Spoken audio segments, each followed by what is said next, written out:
The moment Ethan Cole discovered his son's nanny had hacked into his private computer, he was ready to destroy her life. Standing in his penthouse office at midnight, watching security footage of this poor woman touching his billion-dollar secrets, rage consumed him.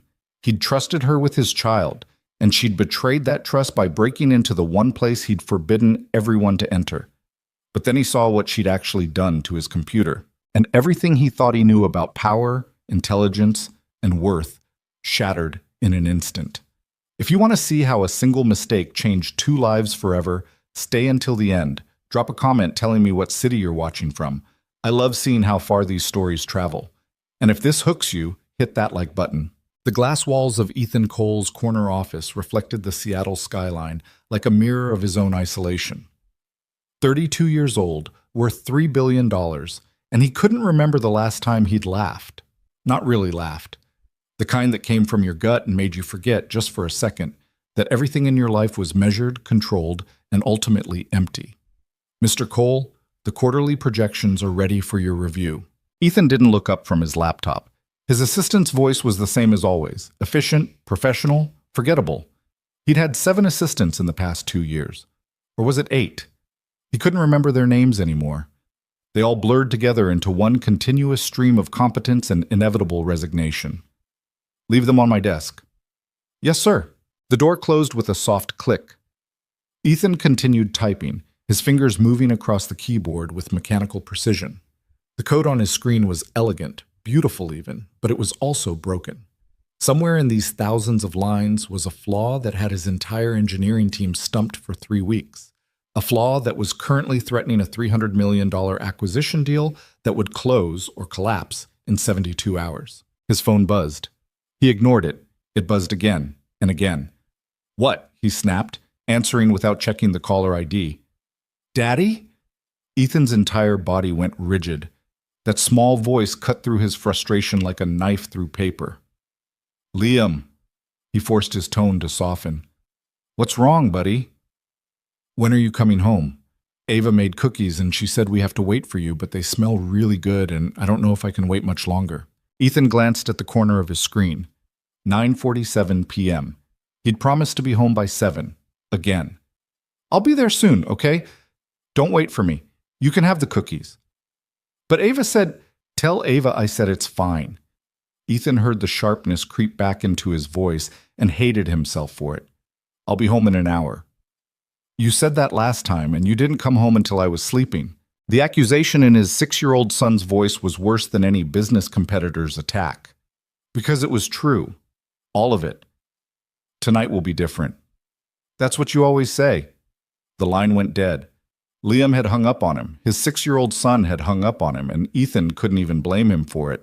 He stared at his phone, then at the broken code on his screen, then at the stack of contracts waiting for his signature. The empire he'd built after his divorce was supposed to prove something.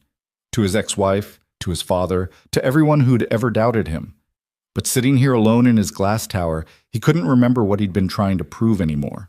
The penthouse was dark when Ethan finally walked through the door at 11:23 p.m. He'd broken his promise again. The cookies Liam mentioned were arranged on a plate on the kitchen counter, covered with plastic wrap. A small note was taped to the wrap in Ava's neat handwriting. Liam waited until 10. He tried really hard. Ethan picked up the note, crumpled it, then smoothed it back out and set it on the counter. The guilt was familiar now, almost comfortable in its constancy. He headed toward Liam's room, walking quietly through the sprawling penthouse that had cost him $14 million and felt worth about 14 cents. His son's door was cracked open, a nightlight casting a soft glow across the race car bed that Liam had begged for last Christmas. Liam was asleep, his small chest rising and falling peacefully. His favorite stuffed elephant was clutched in one arm.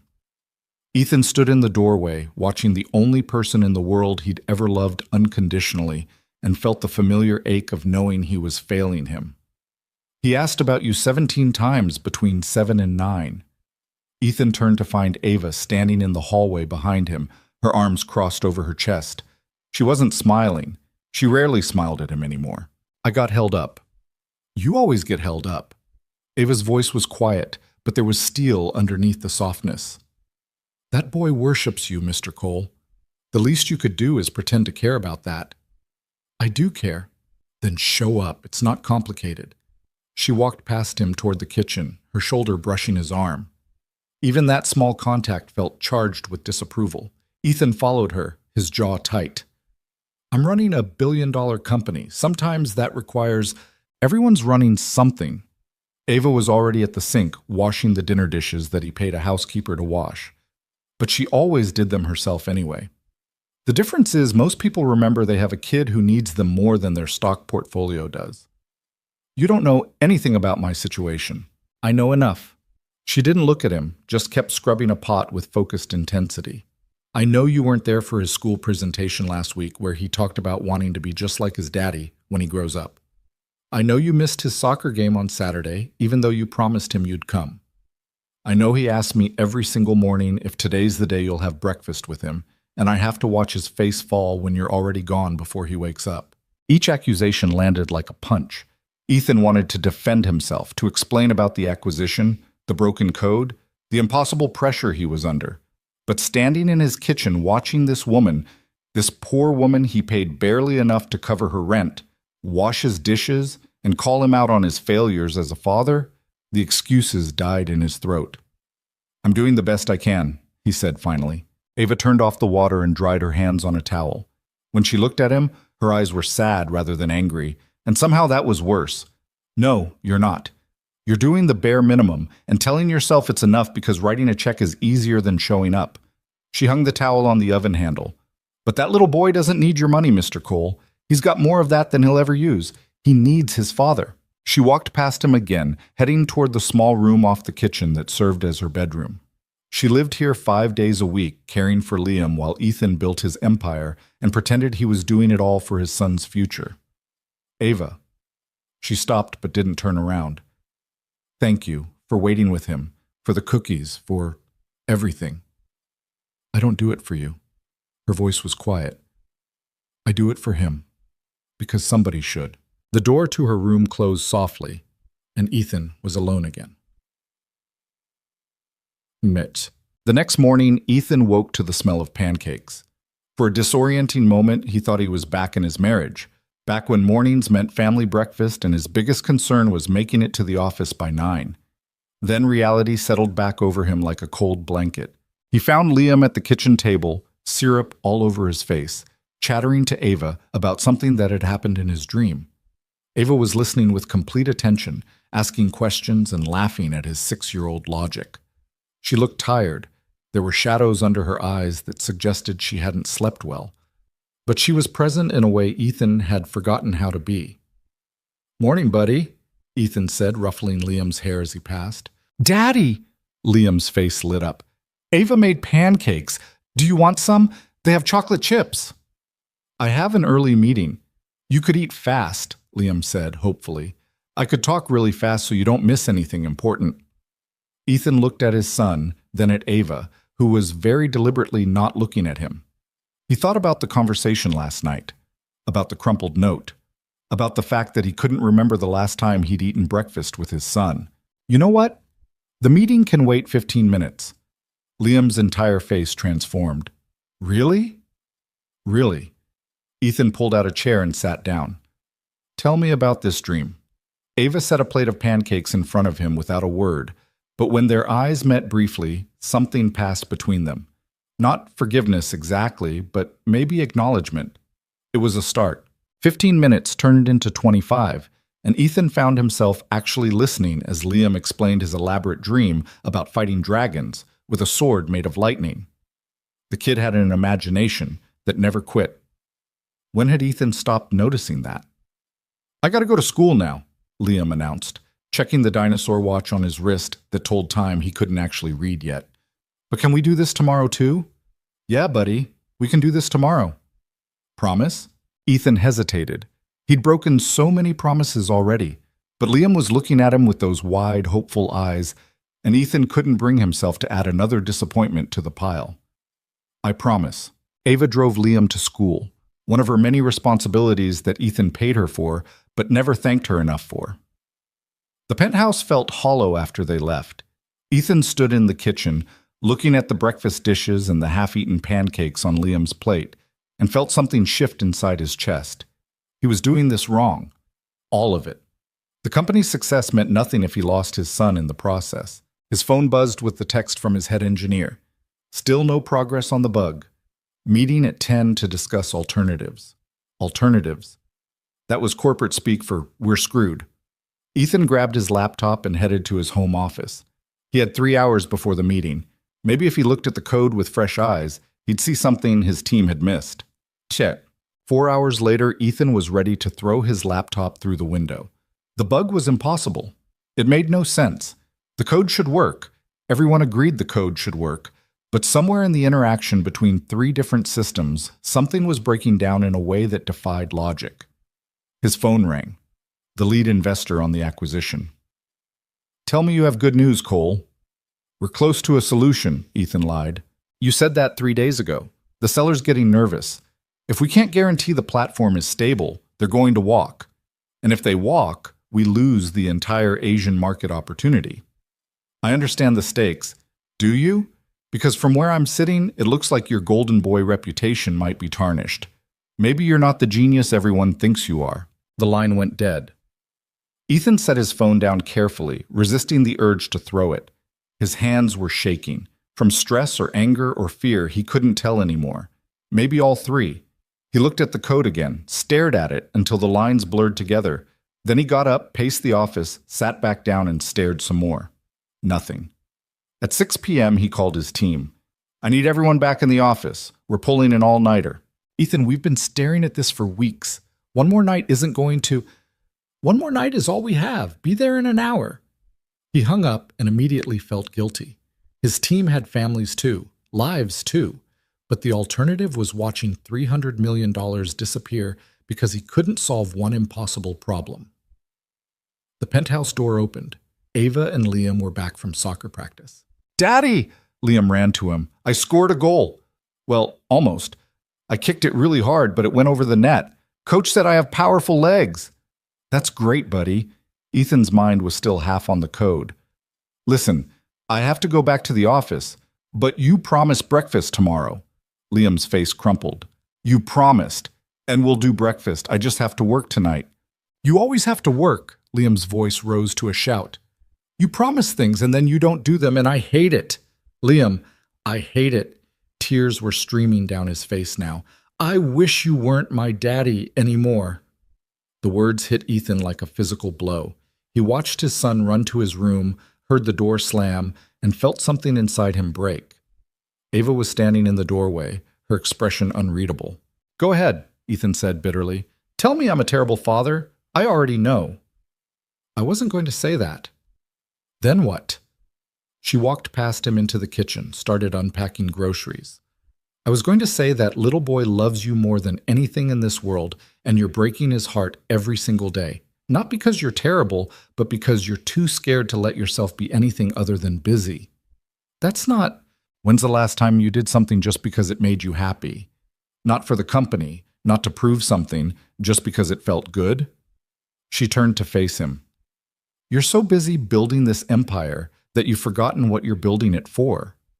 Ethan opened his mouth to argue, then closed it. Because she was right. When was the last time? He couldn't remember. "I have to solve this problem tonight, or I lose everything." "You already are losing everything." Ava's voice was gentle now.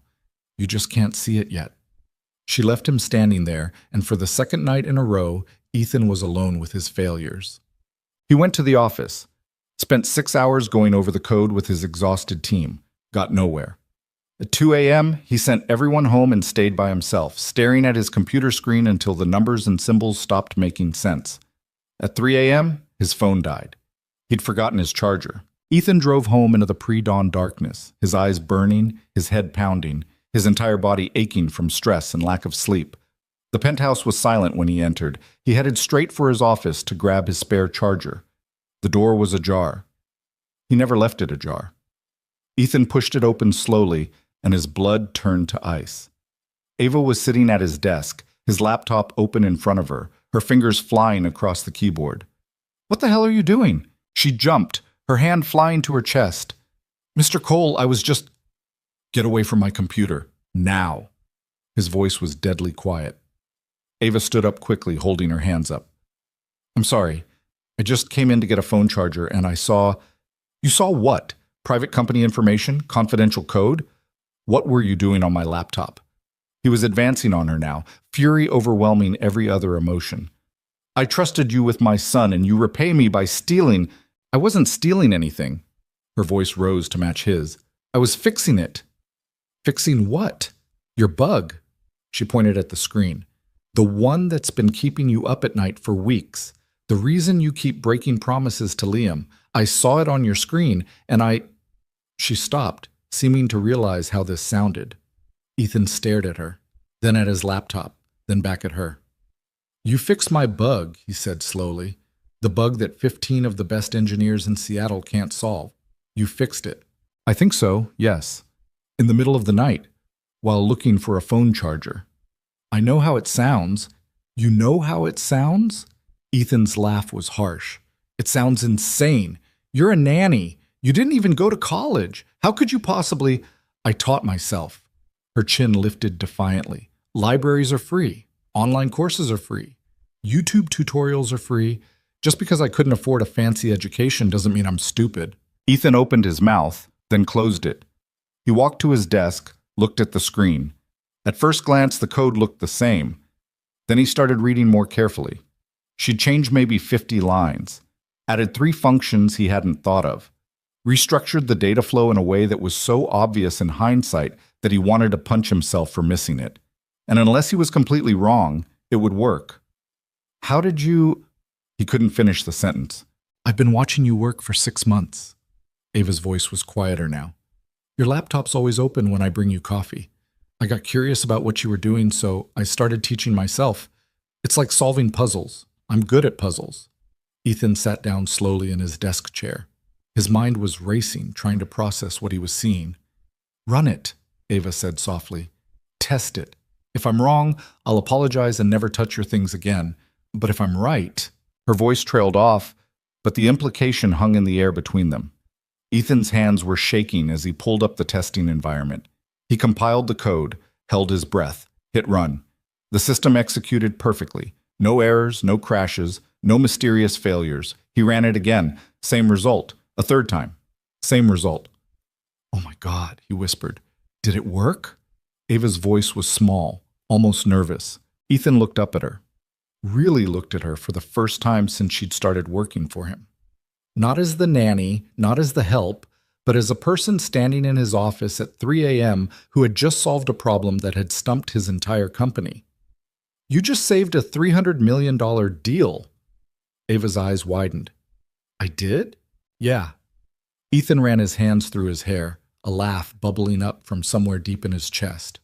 A real laugh, the kind he'd forgotten he was capable of. Yeah, you really did. They stared at each other in the dim office light. Outside, dawn was starting to break over Seattle. Inside, something had shifted that neither of them fully understood yet. I should go, Ava said finally. I'm sorry for using your computer without permission. I just saw the problem and I couldn't help myself. Don't apologize. Ethan stood up. I should be thanking you. I should be... He trailed off, not sure what he should be doing. His entire worldview had just been turned upside down. Get some sleep, Mr. Cole. You look exhausted. She left quietly, and Ethan sat alone in his office as the sun rose, staring at the code on his screen and thinking about library books and free online classes and a woman who had been invisible to him for 6 months while being smarter than half his engineering department. Ethan called an emergency morning meeting with his team at 8 a.m. He was running on 3 hours of sleep and enough adrenaline to power a small city. The bug is fixed, he announced without preamble. His lead engineer blinked. What? The bug. It's fixed. I'm sending you the updated code now. The room erupted in chaos as everyone pulled up the code on their laptops, started running tests, comparing notes. Ethan watched their faces go from skepticism to confusion to stunned relief. How did you do this? Someone asked. When did you do this? Someone else added.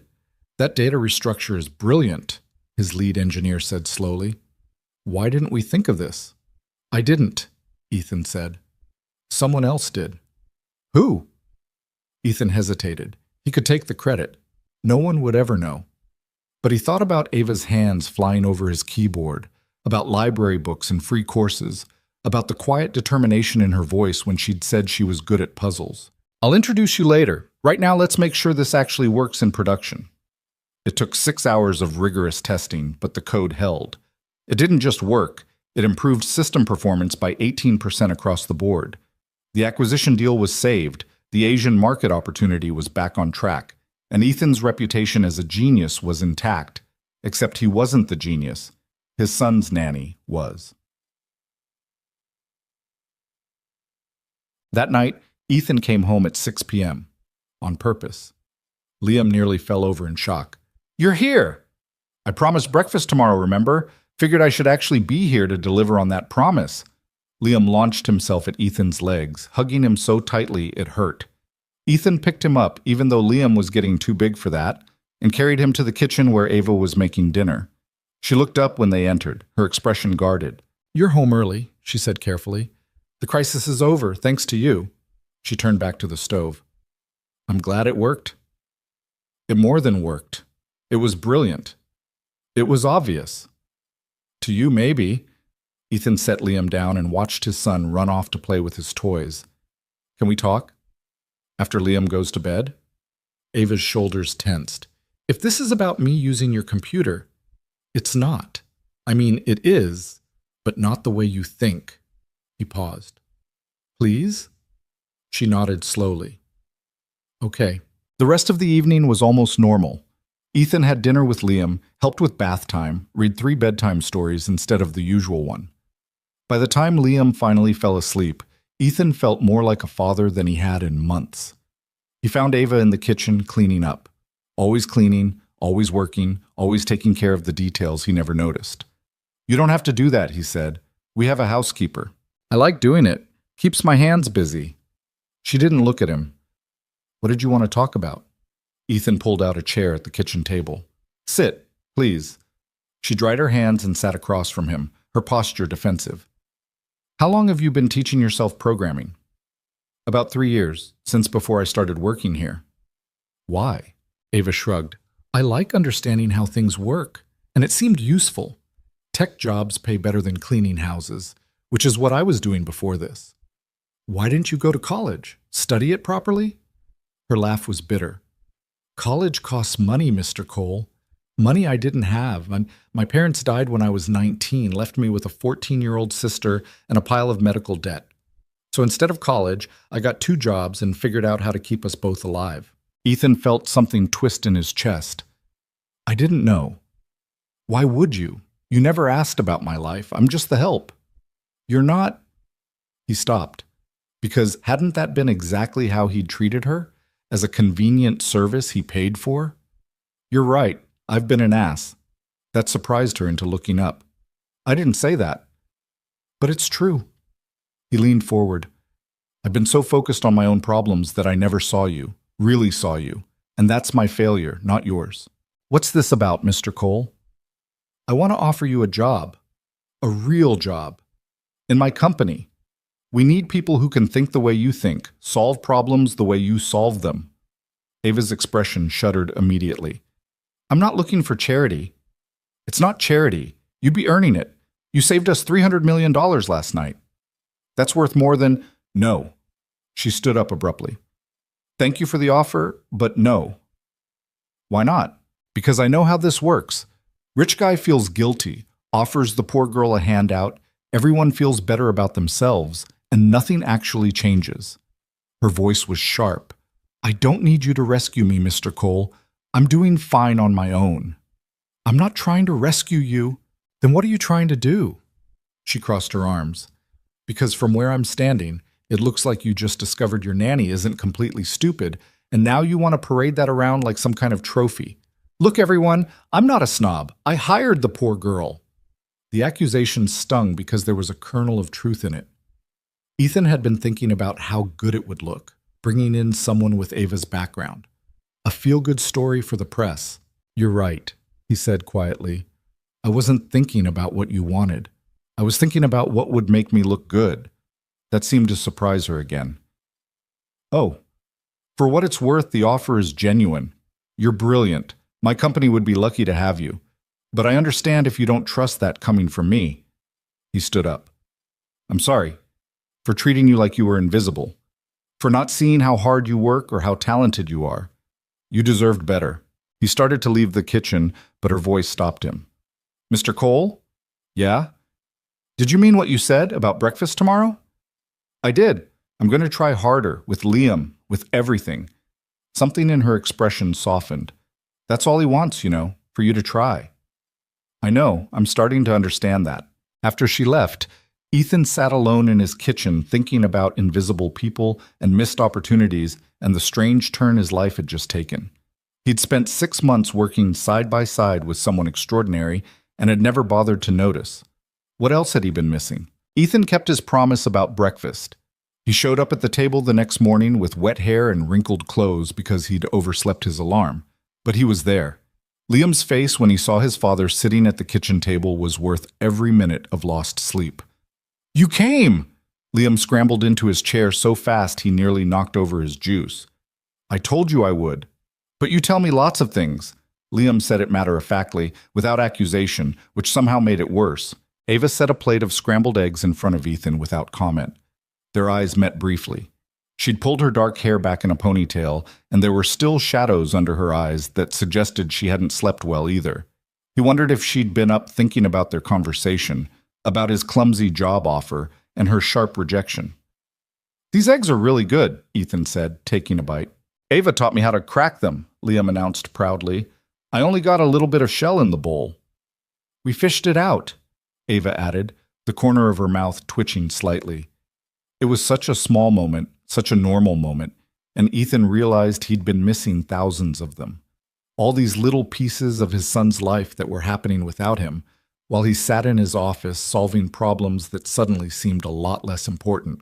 After breakfast, Ava drove Liam to school like always, and Ethan went to his office like always, except nothing felt like always anymore.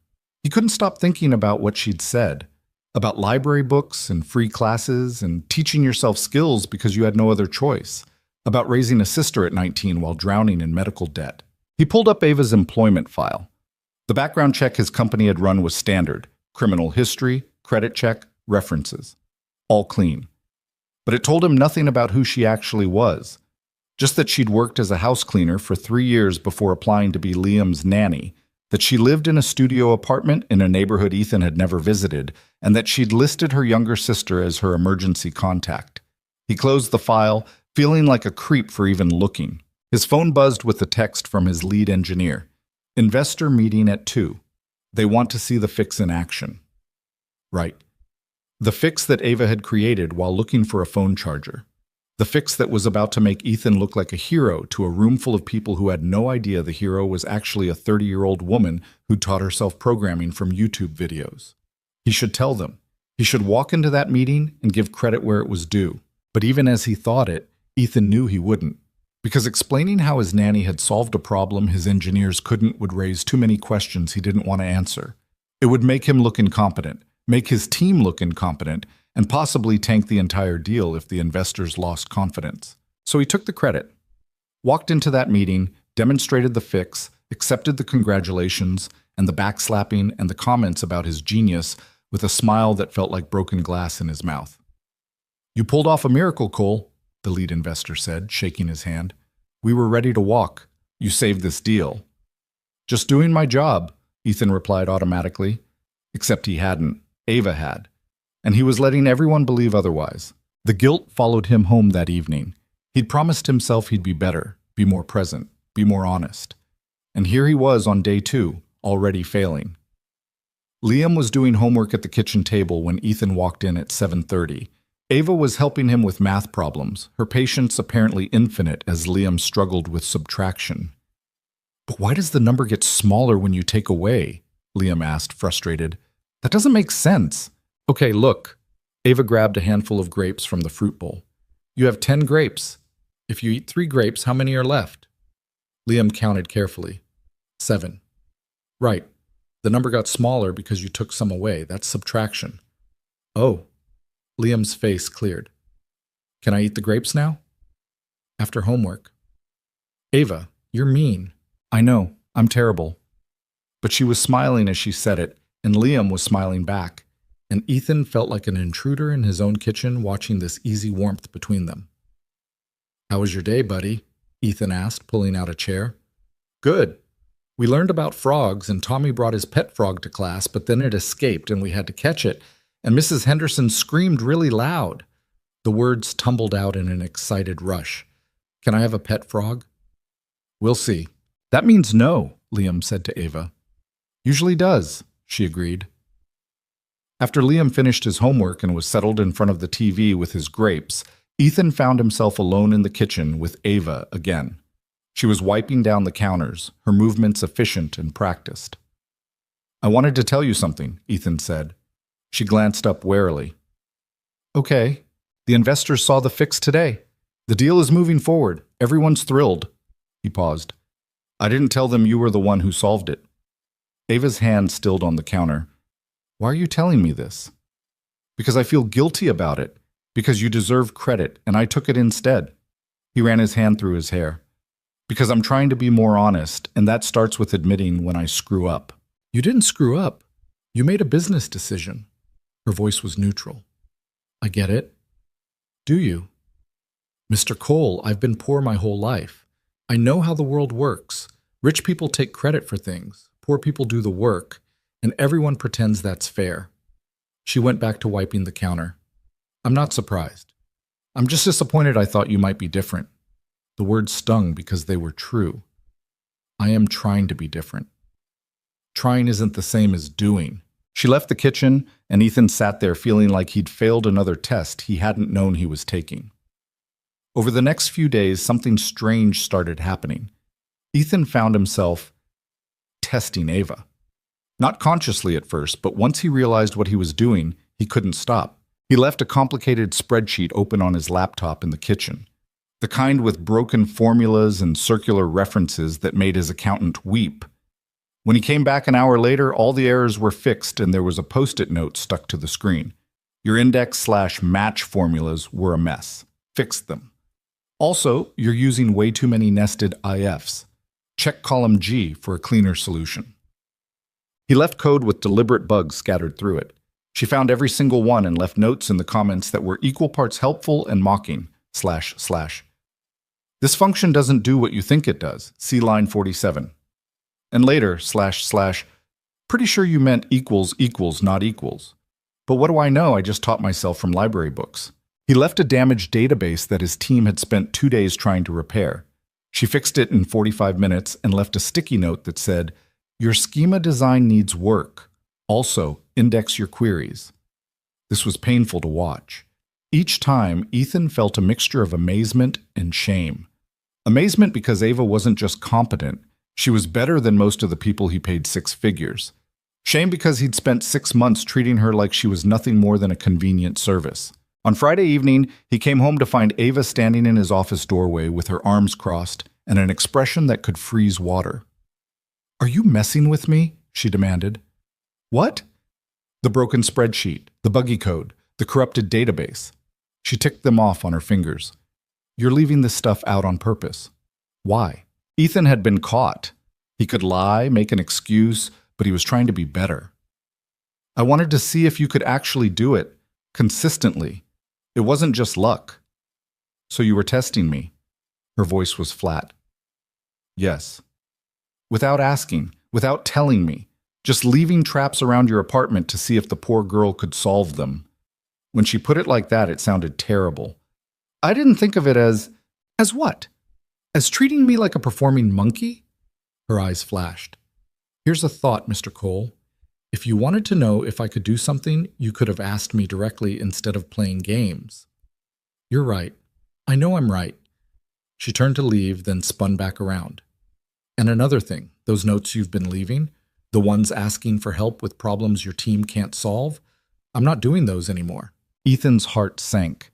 He had been leaving notes, actual requests for help disguised as casual questions. "Ava, I'm your son's nanny, not your free consulting service. You want my help? Offer me a real job with real pay. Otherwise, stop using me." She walked away, and Ethan stood in his office feeling like the world's biggest idiot. The problem was, she wasn't wrong about any of it. He'd been using her, telling himself it was harmless curiosity when really it was exploitation dressed up in post-it notes. That night, Ethan barely slept.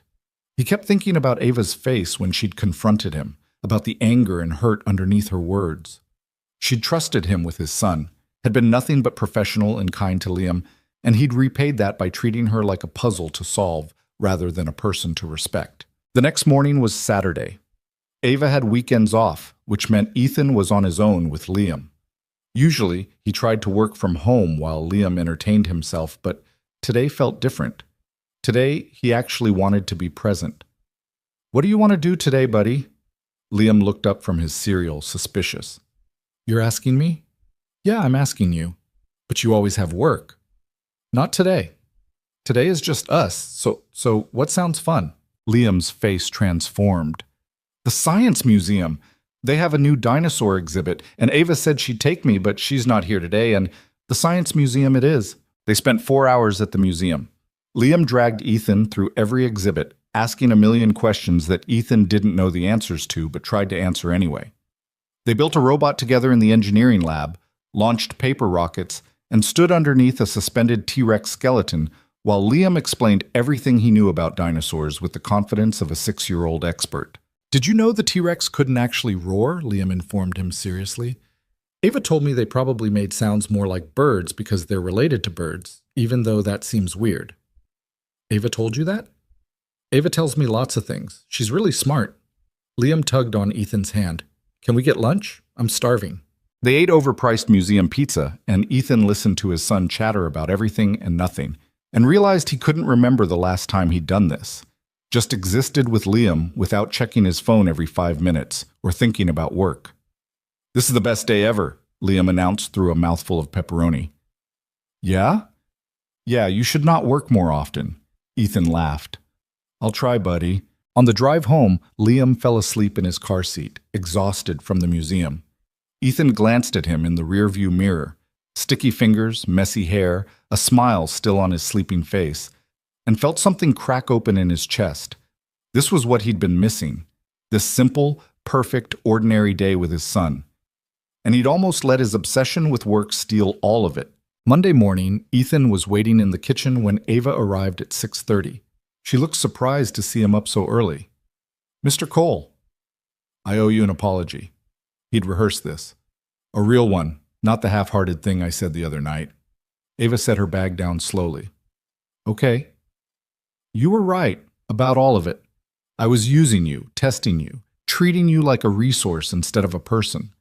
He took a breath. "And I'm sorry. It was wrong, and you deserved better." She studied his face for a long moment. "Are you going to stop?" "Yes." "Just like that?" "Just like that." He paused. "I spent Saturday with Liam at the Science Museum. He told me about a dozen things you taught him, and I realized you've been doing more than just watching my kid. You've been raising him in all the ways I haven't." Ava's expression softened slightly. "He's a good kid. Easy to teach." "He is, and that's partly because of you." Ethan hesitated. "I meant what I said about the job offer. Not as charity, not as some publicity stunt, but because you're genuinely talented and my company needs people like you. But I understand if you don't trust that coming from me." "I don't," she said bluntly. "Not yet."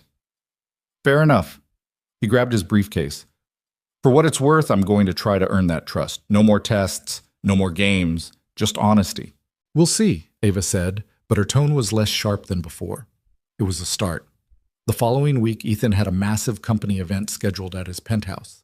A networking thing for investors and executives, the kind of evening he normally dreaded but tolerated because it was good for business. Usually Ava took Liam out during these events, got him dinner somewhere, and brought him back after the crowds left. But this time, one of the guests arrived early, Marcus Chen, a venture capitalist with more money than sense and an ego to match. Ethan was still setting up when Marcus walked in uninvited, already on his second scotch based on the smell. "Cole, hell of a place you've got here." Marcus clapped him on the shoulder too hard. "Heard about that miracle fix you pulled off. Saved the Asia deal, didn't you?" "Something like that." "Brilliant work." "That's why I backed you, you know." You've got instincts these code monkeys from Stanford don't have. Ethan forced a smile. Marcus was an important investor, which meant he had to be tolerated even when he was insufferable. The door opened and Ava walked in with Liam, back from picking him up from school. She froze when she saw Marcus. "Oh, sorry, Mr. Cole. I didn't realize your guests were here already." "They're not supposed to be," Ethan said pointedly, looking at Marcus. But Marcus wasn't paying attention to Ethan. He was looking at Ava with the kind of dismissive once-over that made Ethan's jaw tighten. "The help, I presume?" Marcus said. "Tell me, sweetheart, where's the kitchen? I need a refill." Ava's face went carefully blank. "Through that door." "You're not going to offer to get it for me?" Marcus's tone was joking, but there was an edge underneath. "I'm the nanny, not the bartender." "Ava," Ethan said quietly, "why don't you take Liam to his room?" She nodded and ushered Liam away quickly, but not before Ethan saw the flash of anger in her eyes. Liam was asking questions as they left, his young voice curious about why the man was being rude to Ava. "Bit uppity for a nanny, isn't she?" Marcus said once they were gone. "She's good at her job, I'm sure." Marcus refilled his own drink. "But you want to watch that.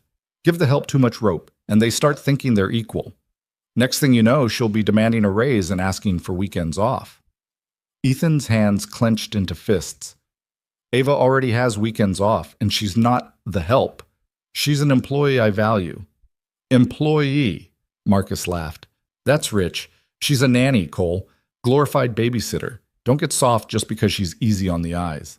Before Ethan could respond, other guests started arriving, and he had to play host.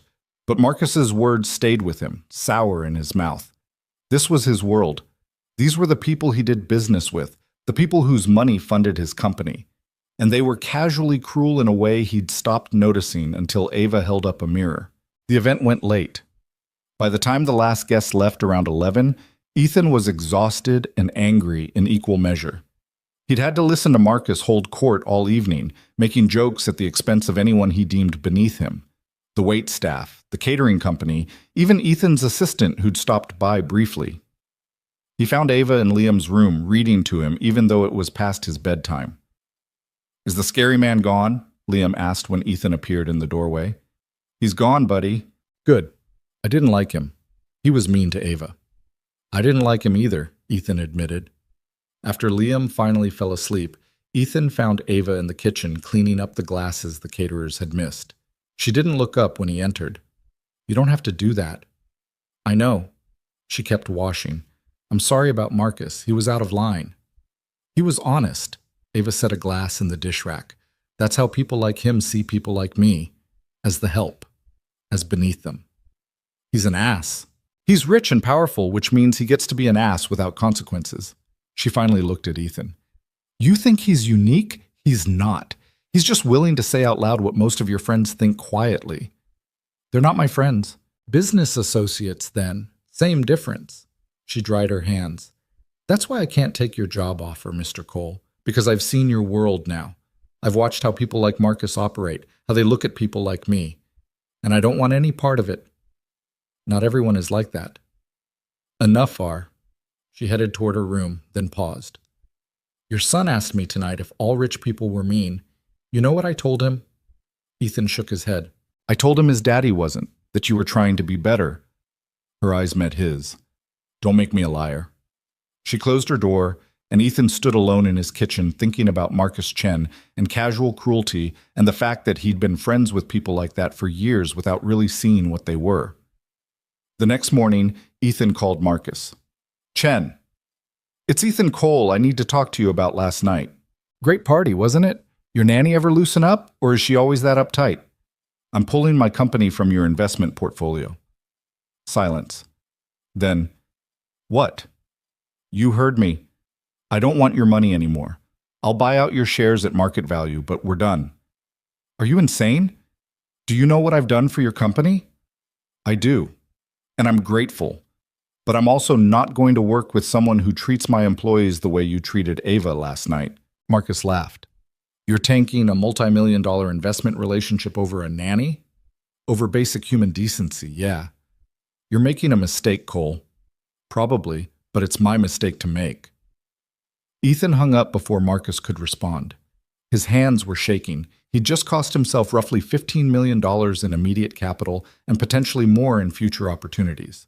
Marcus was connected, influential. He'd spread word that Ethan was difficult to work with, unstable. But Ethan looked at himself in the reflection of his office window and saw someone he didn't completely hate, for the first time in a long while. His phone rang, his CFO. "Please tell me you didn't just dump Marcus Chen." "I did." "Are you out of your mind? We needed that capital for the expansion." "We'll find other investors." "Other investors who don't mind that you torched a relationship over nothing?" "It wasn't nothing." "Ethan, I'm not arguing about this. Find me investors who aren't casually cruel to service workers, or I'll find them myself." He hung up and immediately wondered if he'd just destroyed his company. But then he thought about Liam asking if all rich people were mean, and Ava telling his son that Ethan wasn't, and he knew he'd made the right call, even if it cost him everything. Later that evening, Ava cornered him in his office. "Did you really fire Marcus Chen?" "He's an investor, not an employee. But yes, I cut ties with him." "Why?" "Because he was rude to you, and because I'm tired of pretending people like that are acceptable just because they have money." Ava stared at him. "You just lost millions of dollars. 15 million, give or take. Over me? Over basic decency. You were right about my world, about how people operate in it, and I'm done being complicit in that just because it's profitable." She sank into the chair across from his desk. "You're insane." "Probably. Your company could tank." "It could." Ethan leaned back. "But Liam asked me last night if all rich people were mean, and you told him I wasn't. I figured I should try to live up to that." Something shifted in Ava's expression. The wall she kept between them cracked just slightly. "That was incredibly stupid." "Yeah. And kind of amazing." Ethan smiled. "Yeah? Don't let it go to your head." But she was almost smiling too. "For the record, I still don't trust you completely." "I know. But maybe you're not totally hopeless." "I'll take it." She stood up to leave, then hesitated in the doorway. "Thank you for standing up for me. No one's ever done that before." "They should have," Ethan said quietly. After she left, Ethan sat in his office and thought about bridges burned and principles rediscovered, and the strange way his life was reshaping itself around this woman who kept challenging him to be better than he'd ever bothered to be before. The fallout from cutting Marcus Chen was worse than Ethan expected. By the end of the week, 3 other investors had pulled out, spooked by what they called his erratic behavior. His CFO quit. 2 board members demanded an emergency meeting to discuss his fitness to lead. Ethan sat through that meeting listening to men in expensive suits tell him he'd lost perspective, that he was letting personal feelings interfere with business decisions, that a company couldn't be run on principles alone. "You're right," he said when they finally stopped talking. "A company can't be run on principles alone, but it also can't be run without them. And if the price of keeping investors like Marcus Chen is tolerating how he treats people, then I don't want his money." "This isn't about one investor," Donald Prescott said. He was the oldest board member, a man who'd known Ethan's father. "This is about you making emotional decisions that affect everyone who works for this company. You have responsibilities." "I know." "Do you? Because from where we're sitting, it looks like you're having some kind of crisis and taking the whole company down with you." Ethan wanted to argue, but the truth was they weren't entirely wrong. He was making emotional decisions. He was changing the rules he'd operated under for years. And he couldn't fully explain why, except that watching Marcus Chen treat Ava like she was worthless had made him physically ill. "I'll find new investors," Ethan said finally. "Better ones. Give me 30 days. And if you can't, then you can vote me out. But I'm not apologizing for having standards." The meeting ended badly. Ethan went home at 3 in the afternoon, something he never did, and found Ava in the kitchen making cookies with Liam. They both looked up in surprise when he walked in. "You're home early," Ava said carefully. "Rough day." Liam abandoned his cookie dough and threw himself at Ethan's legs. "Can you help us? We're making chocolate chip cookies, but Ava says I can't eat all the dough even though it tastes really good." "Raw eggs will make you sick, buddy." "That's what Ava said." Liam looked betrayed by this conspiracy. Ethan picked him up even though his arms were tired and his head was pounding. "You want to know a secret?" Liam nodded eagerly. When I was your age, I ate cookie dough all the time and never got sick, so maybe just one more bite. Ethan, Ava said warningly. What? I'm teaching him about calculated risks. You're teaching him to ignore safety rules. Same thing. But Ethan was smiling despite everything, and when Ava rolled her eyes at him, he felt something warm settle in his chest. They spent the afternoon making cookies. Well, Ava made cookies while Ethan and Liam mostly made a mess, but nobody seemed to mind. Liam chattered constantly about school and his friends and a game he wanted to play, and Ethan listened and responded and tried not to think about the company crisis waiting for him. After Liam went to bed, Ava found Ethan standing on the balcony staring out at the Seattle skyline.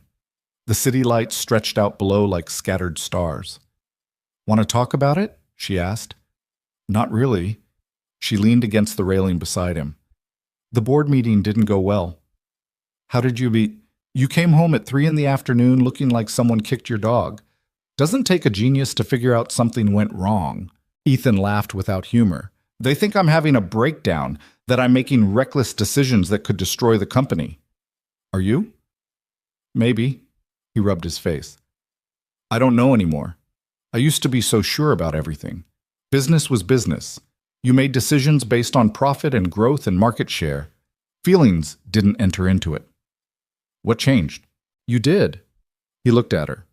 Watching Marcus treat you like you were nothing and realizing I'd been friends with people like that for years without caring, it made me see everything differently. Ava was quiet for a long moment. The wind whipped her hair around her face, and she pushed it back absently. You know you can't save the world by firing a few jerks, right? I know. And you definitely can't save me. I don't need saving. I know that too. Then what are you doing? Ethan turned to face her fully. Trying to be someone my son won't be ashamed of. Trying to build something that matters instead of just something that makes money. Trying to figure out who I am when I'm not just the guy who wins. That's a lot of trying. Yeah. He smiled slightly. Doesn't mean I'm succeeding. No, Ava agreed.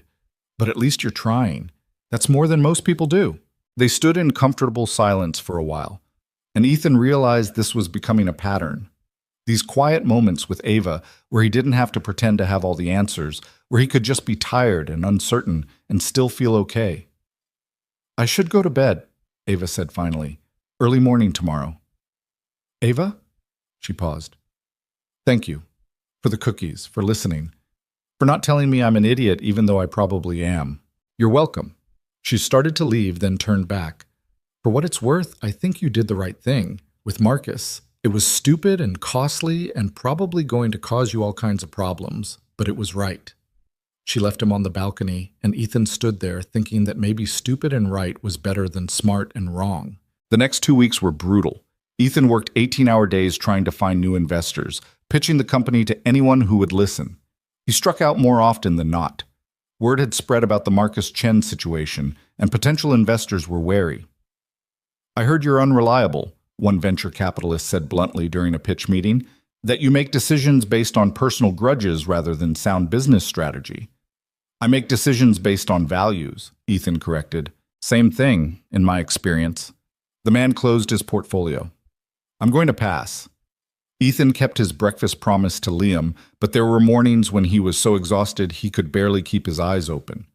Ava started making him coffee without being asked, strong enough to strip paint, and leaving it on the table with a look that said she knew exactly how close to the edge he was running. You need to sleep, she told him one morning after Liam left for school. I need to save my company. You need to not die of a heart attack before you're 40. She crossed her arms. When's the last time you slept more than 4 hours? I don't know. Tuesday? That was 6 days ago. Was it? Time had become elastic, measured in pitch meetings and rejected proposals rather than days of the week. Ava grabbed his coffee cup before he could drink it. You're taking a nap. I have a meeting at 11. I'll wake you at 10:30. That gives you 3 hours. She pointed toward his bedroom. Go. You can't just order me around. I'm your boss. And I'm the person making sure you don't collapse in front of your kid. Go to bed, Mr. Cole. Ethan was too tired to argue. He stumbled to his room, fully intending to lie down for 20 minutes and then get back to work. Instead, He crashed hard and didn't wake up until Ava shook his shoulder at 10:15. "You have 45 minutes," she said. "I moved your meeting to 11:30. "You're welcome." He blinked at her groggily. "How did you— Your assistant's number is in your phone. I told her you were sick and needed to reschedule. She was very understanding." "You pretended to be me." "I pretended to be your assistant. There's a difference." Ava set a fresh cup of coffee on his nightstand. "Now get up and shower. You look like death." After she left, Ethan sat on the edge of his bed, holding the coffee, and trying to remember the last time someone had taken care of him like this. Not as an employee doing a job, but as a person who actually seemed to care whether he burned himself out. He couldn't. The meeting at 11:30 was with a small investment firm out of Portland. Ethan wasn't expecting much. They managed maybe a tenth of what Marcus Chen's fund did, but he was running out of options. "I'll be honest with you, Cole," the senior partner said after Ethan finished his pitch. "We heard about the Marcus Chen situation." Here it comes, Ethan thought. "And we liked what we heard." Ethan blinked. "You did?" "Chen's a bully who's gotten away with terrible behavior for years because he has money. Standing up to him took guts." The woman leaned forward. "We're interested in companies with strong values and leadership that backs those values up with action. So yes, we're interested. Let's talk numbers." Ethan walked out of that meeting with a provisional commitment for $12 million in funding, pending due diligence. It wasn't enough to replace everything he'd lost, but it was a start. Proof that maybe he hadn't destroyed everything after all. He went home that evening at a reasonable hour for once, and found Liam and Ava building an elaborate castle out of Legos in the living room. "Daddy, look!" Liam pointed at a crooked tower. "This is the dragon's lair. Ava helped me make it breathe fire. Well, pretend fire. Real fire would be dangerous." "Very dangerous," Ethan agreed, sitting down on the floor beside them. "Can I help?" "You can build the moat," Liam decided, "but you have to make it deep enough that the dragon can't cross it." They spent an hour building. Ethan's moat was structurally unsound and collapsed twice, but Liam thought it was hilarious both times. Ava built a bridge that was actually pretty impressive from an engineering standpoint, and Ethan found himself watching her hands as she snapped the small plastic pieces together with confident precision. "You're staring," she said without looking up. "Sorry." "I didn't say stop." The corner of her mouth twitched. "I said you're staring." Liam was oblivious, narrating an elaborate story about the dragon and a knight and a princess who didn't need rescuing because she had a sword. Ethan listened and built his terrible moat and felt something he hadn't felt in years. Content. That was the word. He felt content. After Liam went to bed, Ethan found himself lingering in the kitchen while Ava cleaned up the Legos. It was becoming a habit, these evening conversations with her. He looked forward to them more than he wanted to admit. "Good day?" she asked. "Better than expected. Got a provisional funding commitment." "That's great." She looked genuinely pleased. "See? Not destroying the company after all." "Jury's still out on that." He grabbed a beer from the fridge, then held up a second one. "Want one?" Ava hesitated, then nodded. Ethan handed it to her, and they stood in the kitchen drinking beer in comfortable silence. "Can I ask you something?" Ethan said finally. "Sure.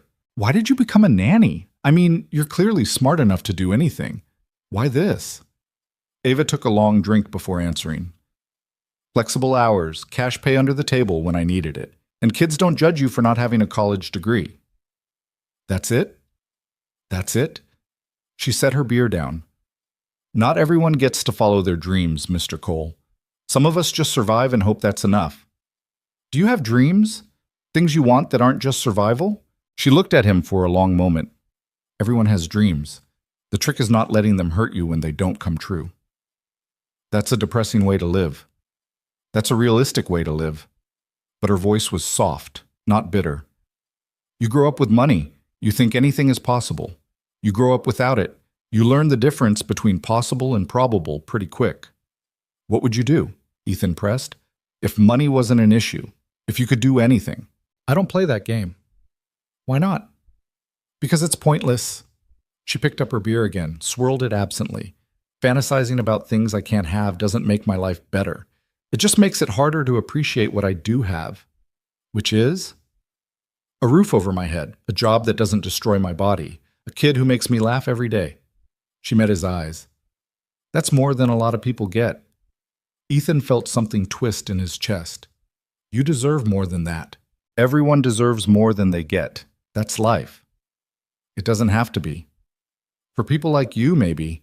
Ava's voice was gentle but firm. But for people like me?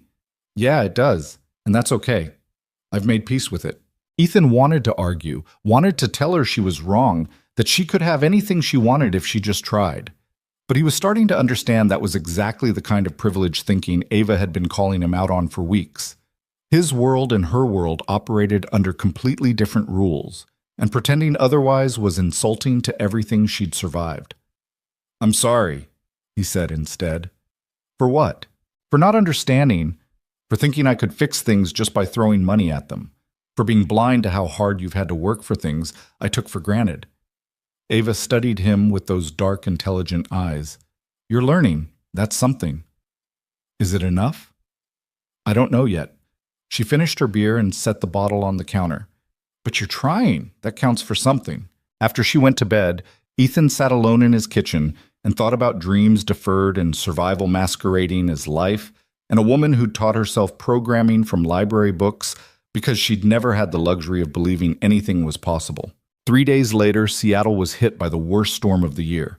Rain hammered against the windows like bullets, and wind howled through the city with enough force to knock out power in half the neighborhoods. Ethan's penthouse lost electricity at 8 p.m., right in the middle of an important video call with the Portland investors. His laptop died mid-sentence. His phone started draining immediately as it searched for a signal, and the entire penthouse was plunged into darkness except for the emergency lighting in the hallways. Great, Ethan muttered, fumbling for his phone's flashlight. He found Liam in his room, huddled under his covers with his stuffed elephant. The kid was terrified of storms. Hey, buddy, you okay? Is the power coming back? Probably not for a while. Ethan sat on the edge of the bed. But we're safe. The building's solid.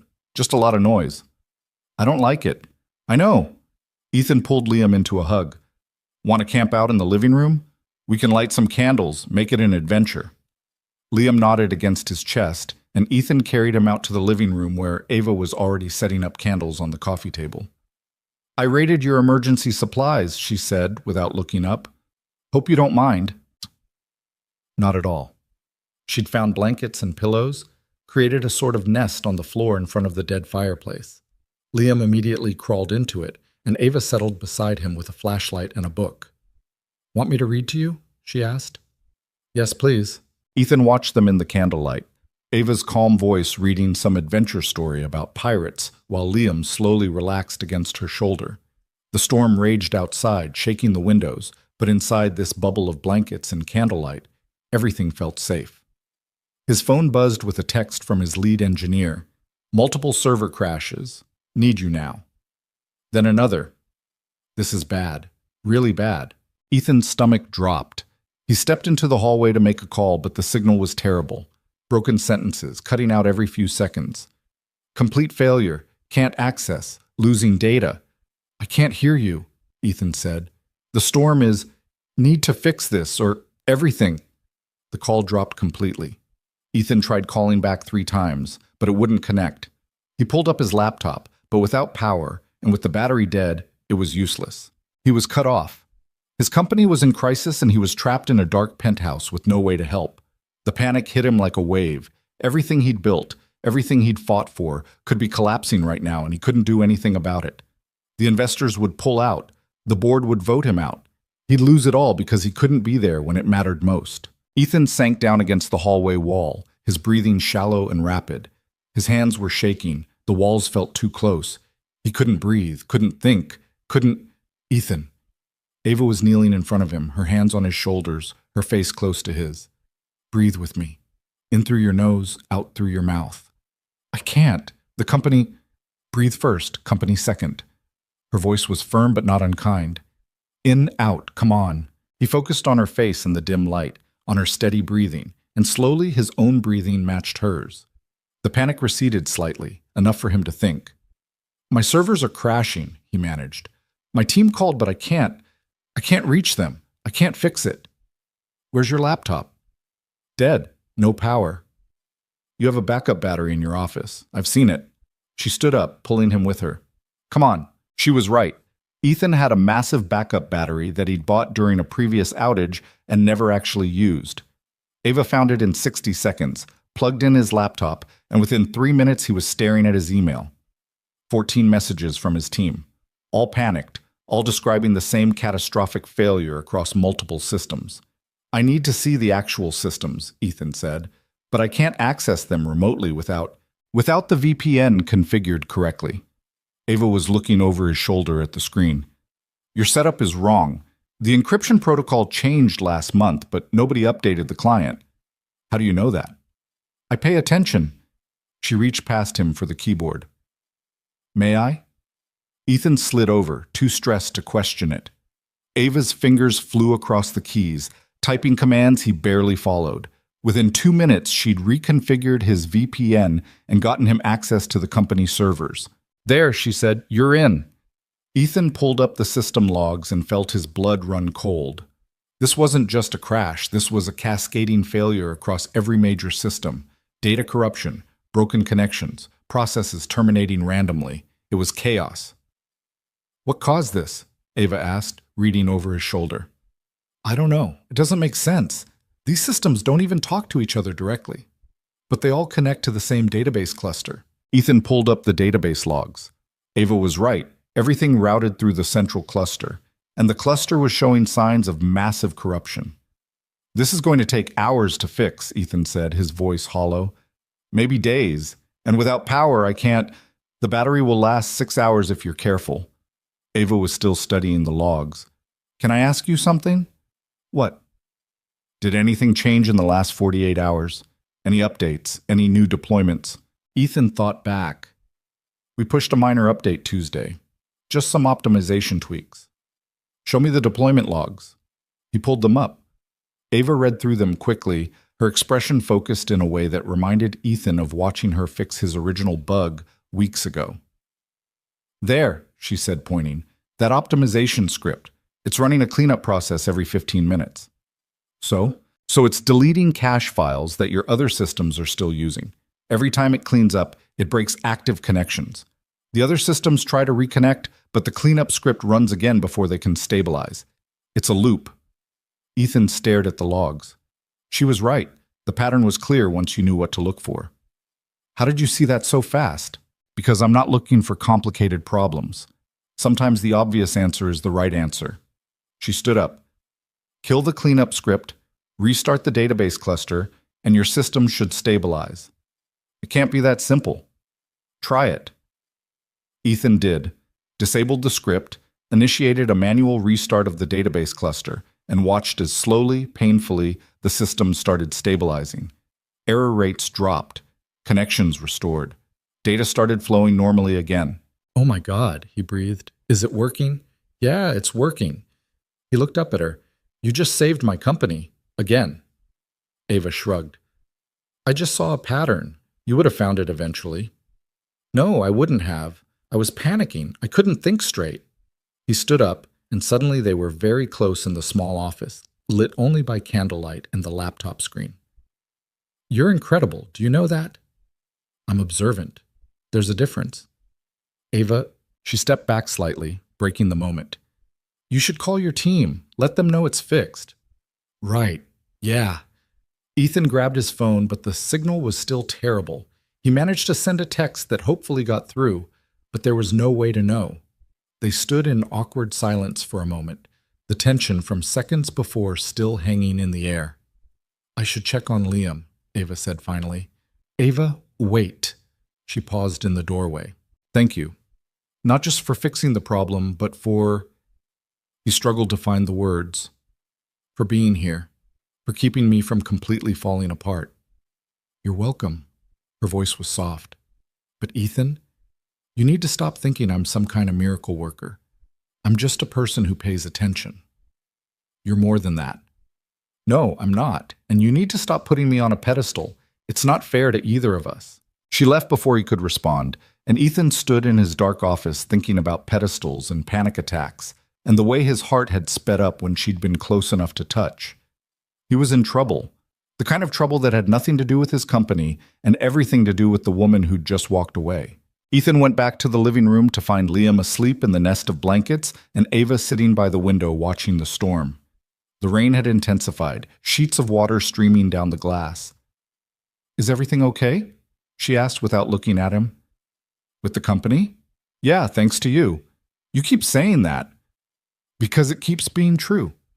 He sat down beside her, keeping a careful distance. "Can I ask you something personal?" "Depends on the question.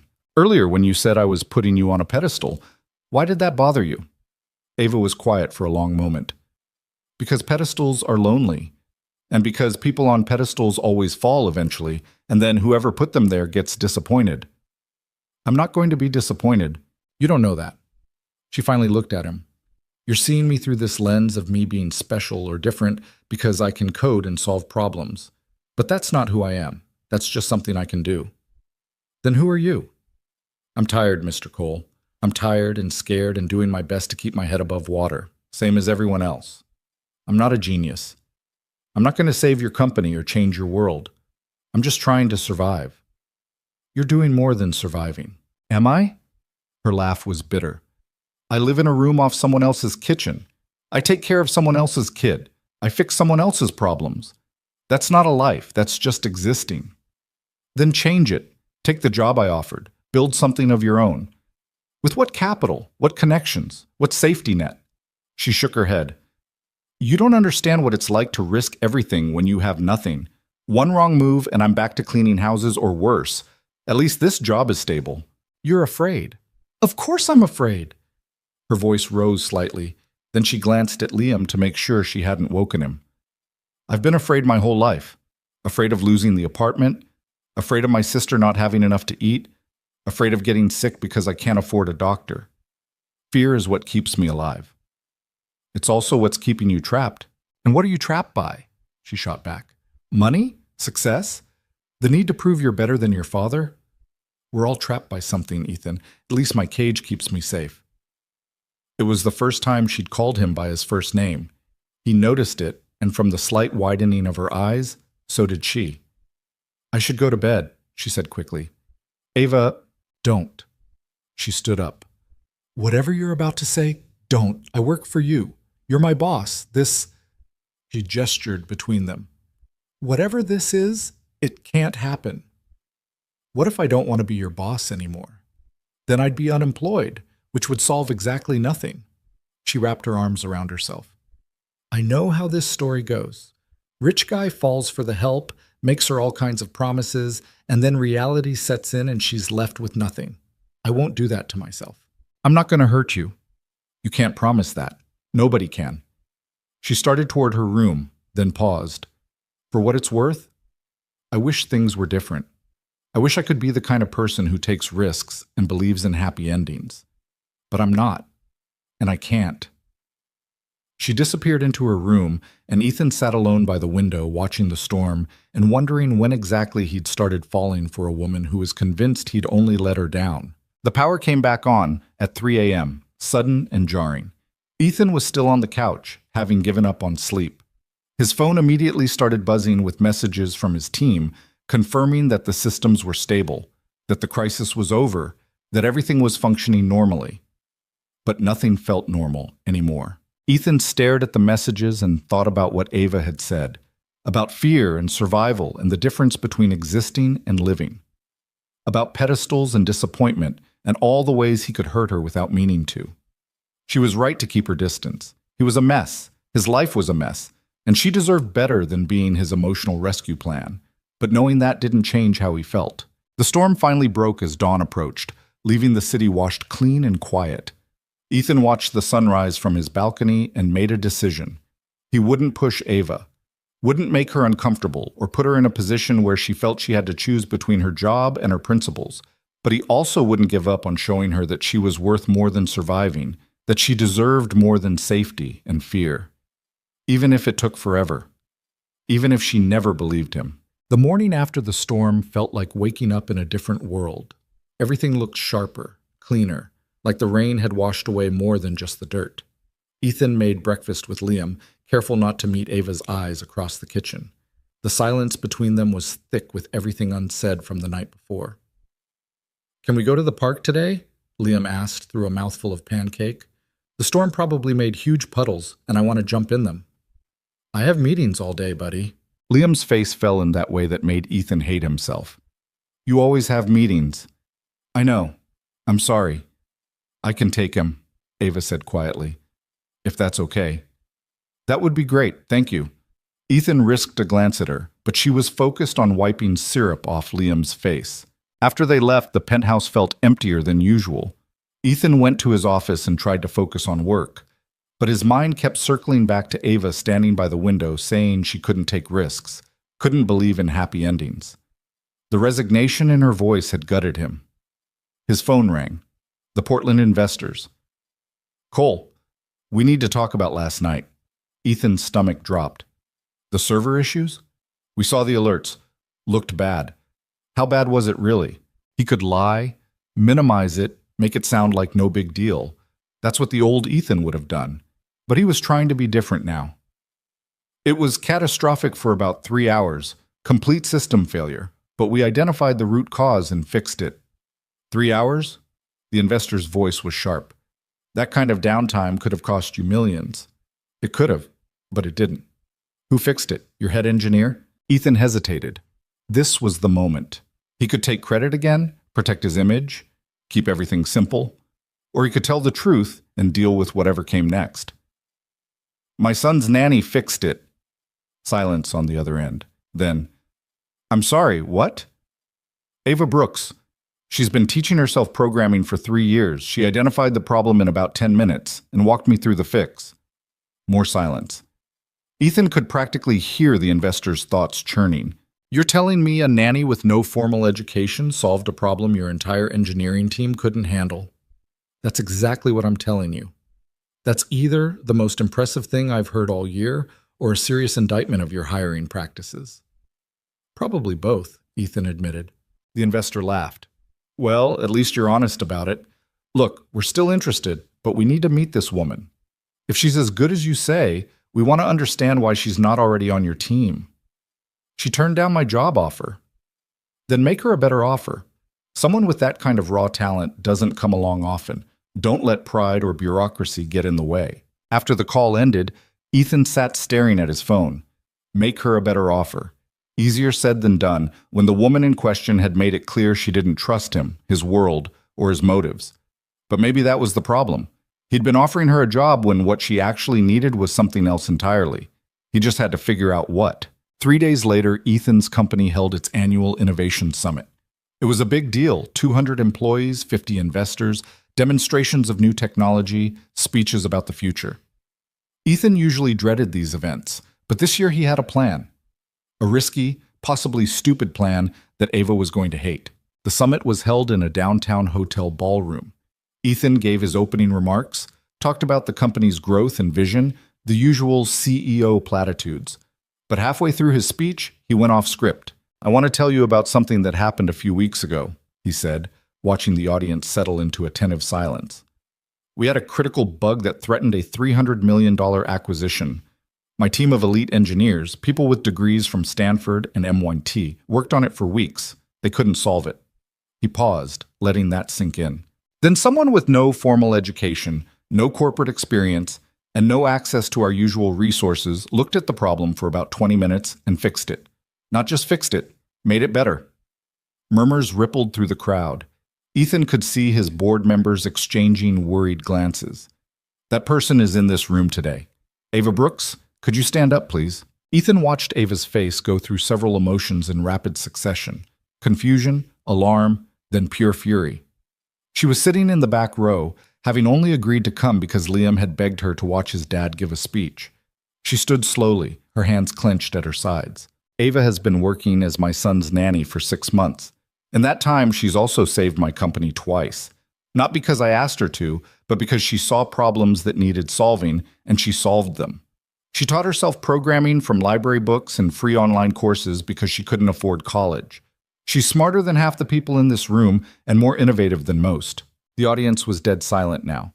Ethan could see some people looking at Ava with interest, others with skepticism, still others with the kind of calculating assessment that made his skin crawl.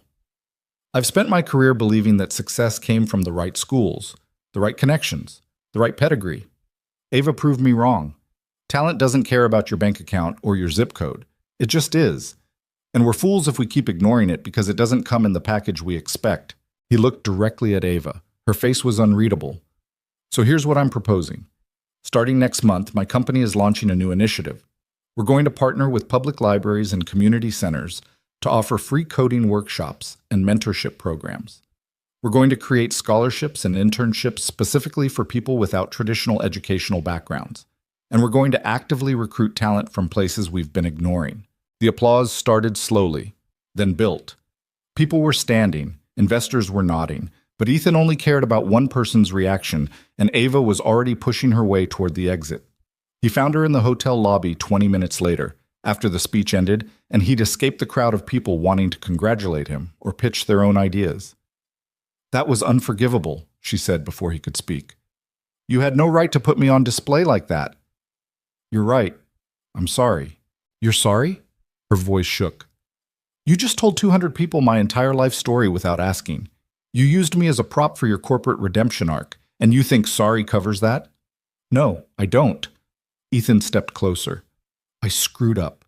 I should have talked to you first. I should have asked permission. I was so focused on trying to prove a point that I didn't think about how it would make you feel. You never think about how things make me feel." Ava's eyes were bright with angry tears. "You just do whatever seems right to you and expect everyone else to fall in line. That's not partnership, Ethan. That's you playing savior again." "I'm not trying to save you." "Yes, you are. That whole speech was about how you discovered this hidden gem and now you're going to share it with the world. Like I'm some kind of charity case you get to parade around." She swiped at her eyes furiously. "I told you I didn't want to be on a pedestal. I told you I needed to be safe. And you just destroyed any chance I had of staying invisible." The truth of that hit Ethan like a punch. She was right. He'd exposed her, put a spotlight on her, made her vulnerable in ways she'd specifically asked him not to. "I can fix this." "How? By giving another speech? By throwing more money at the problem?" Ava laughed bitterly. "You can't fix this. You can't fix me. And I'm done letting you try." She started to walk away, and Ethan felt panic claw at his chest. "Wait, please." "Why?" "Because I'm in love with you." The words came out before he could stop them. Ava froze mid-step. "What did you say?" "I'm in love with you." Ethan's heart was pounding so hard he could hear it. "I know the timing is terrible, and I know I just betrayed your trust, but I'm in love with you, and I need you to know that before you walk away." Ava turned slowly. Her face was pale. "You don't love me. You love the idea of me. The self-taught programmer, the girl who overcame adversity, the inspiration for your new corporate initiative. But that's not love. That's projection. That's not true. Isn't it?" She crossed her arms. "Tell me one thing about me that has nothing to do with how smart I am or how much I've overcome. One thing." Ethan opened his mouth, then closed it. His mind raced through everything he knew about her. She fixed his code. She raised her sister. She taught herself programming. You can't, can you?" Ava's voice was soft now, sad. "Because you don't actually know me, Ethan. You know my circumstances. You know my skills. But you don't know what makes me laugh, or what I dream about, or what I'm afraid of besides poverty. Then tell me. Let me know you." "Why?" "So you can add it to your collection of Ava facts? So you can feel better about yourself for seeing past the nanny to the real person?" She shook her head. "I don't want to be your project or your inspiration or your redemption. I just want to be left alone." She walked out of the lobby, and this time Ethan let her go. Because she was right about all of it. He'd been so focused on proving he wasn't like Marcus Chen, wasn't like all the other rich people who ignored talent in poor people, that he'd turned Ava into a symbol rather than seeing her as a person. And now he'd lost her. Ethan went home to an empty penthouse. Liam was at a friend's house for a play date, and Ava had texted that she was taking a personal day. The silence was oppressive. He sat in his office and pulled up the company's Slack channel where people were already buzzing about the speech. Most of the reactions were positive, people excited about the new initiative, proud to work for a company that valued different kinds of talent. But a few messages made him pause. Did you see Cole's face when he was talking about that nanny? Guy's definitely in love with her. Plot twist. Billionaire falls for the help. How original. Anyone else think it's weird he's been letting his nanny fix critical company bugs? Seems like a security risk. Ethan closed the laptop. They were right to be skeptical. The whole thing did look suspicious from the outside. CEO suddenly discovers his nanny is a genius and starts a whole program to help people like her? It read like a publicity stunt, or worse, like he was trying to justify inappropriate feelings for an employee. His phone rang. His mother, which was never good news. "I saw the video of your speech," she said without preamble. "People are talking." "I'm aware." "Are you sleeping with her?" "What? No." "But you want to be." Ethan rubbed his face. "It's complicated." "It's really not. You're a billionaire CEO in love with your son's nanny. That's not complicated. That's a cliché." His mother's voice softened slightly. "I'm not judging, darling. I'm just warning you that other people will. And if this girl is as smart as you say, she knows it too. She quit. Or she's going to quit, I don't know. Because you put her on stage without asking. How did you... I know you, Ethan. You get an idea and you run with it without thinking about collateral damage. It's how you built a billion-dollar company, and it's how you destroyed your marriage." She paused. "If you actually care about this woman, you need to stop trying to fix her life and start listening to what she's actually telling you." After his mother hung up, Ethan sat in the silence and tried to remember every conversation he'd had with Ava. Really remember, not just the parts where she'd impressed him or challenged him. She'd told him she liked doing dishes because it kept her hands busy, that she preferred working with kids because they didn't judge her for not having a degree, that she'd made peace with survival even though it meant giving up on dreams. But what were those dreams? What did she actually want, not what he thought she should want? He didn't know, and that was the problem. Over the next few days, Ava maintained professional distance. She came to work, took care of Liam, and left without engaging with Ethan beyond basic necessities. Liam noticed immediately. "Why isn't Ava talking to you?" he asked at breakfast. "We had a disagreement." "About what?" "Grown-up stuff." Liam frowned. "Did you apologize?" "I did." "Did you mean it?" "Yes." "Then why is she still mad?" Out of the mouths of children. Because sometimes sorry isn't enough. Sometimes you hurt someone badly enough that they need space. "That's dumb," Liam declared. "Ava says forgiveness is important." Ava's right, but forgiveness doesn't mean everything goes back to normal. Sometimes things change. Liam looked worried. "Is Ava going to leave?" Ethan's throat tightened. "I don't know, buddy. I don't want her to leave. She's my favorite person, except for you." "She's my favorite person, too." That evening, after Liam was asleep, Ethan knocked on Ava's door. She opened it, looking exhausted. "Can we talk?" he asked. "I don't think that's a good idea." "Please, 5 minutes." She hesitated, then stepped out into the hallway, closing the door behind her. 5 minutes. "You were right, about everything. I used you to make myself feel better, to prove I wasn't like the people I used to associate with. I didn't see you as a person, I saw you as a cause." Ethan took a breath. "But I want to fix that. Not fix you, fix how I see you. If you'll let me." "How?" "By listening. By asking questions instead of making assumptions. By respecting your boundaries even when I don't understand them." He met her eyes. "And by accepting that you might still decide to leave, and that would be your right." Ava studied him for a long moment. "Why does this matter so much to you?"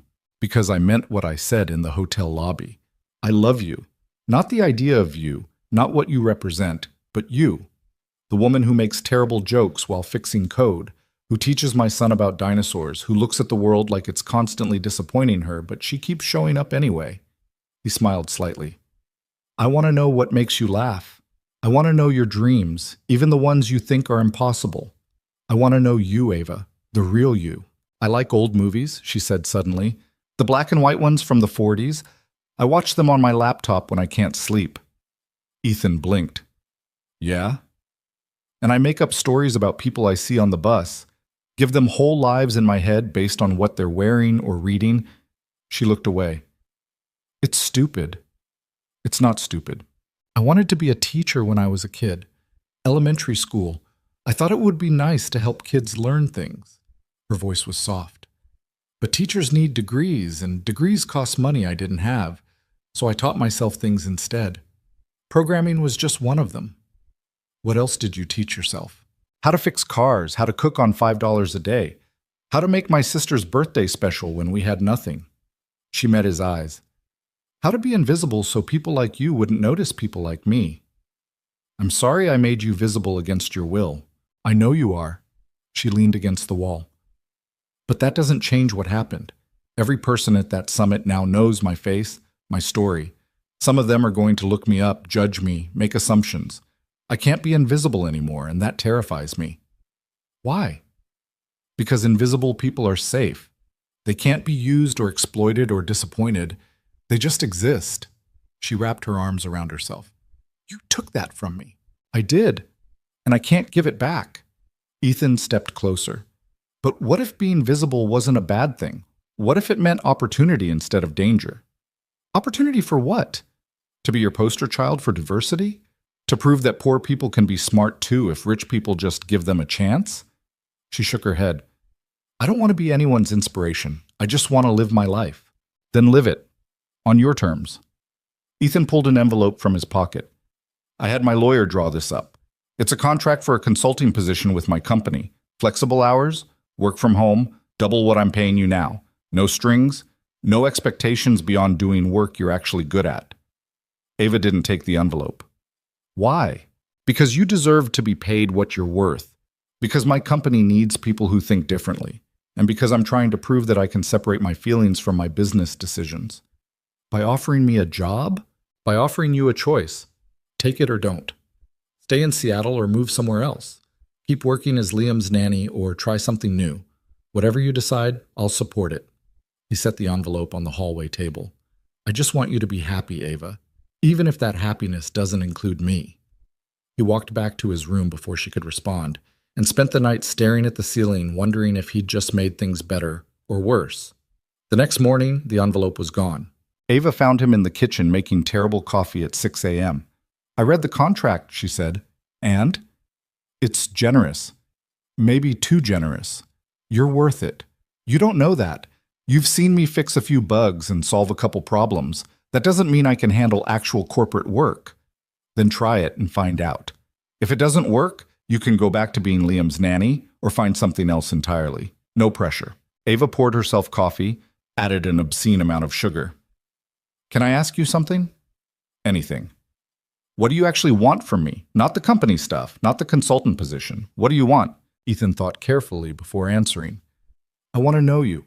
I want to hear about the old movies you watch and the stories you make up about strangers. I want to understand why you find safety in invisibility and what it would take for you to feel safe being seen. He paused.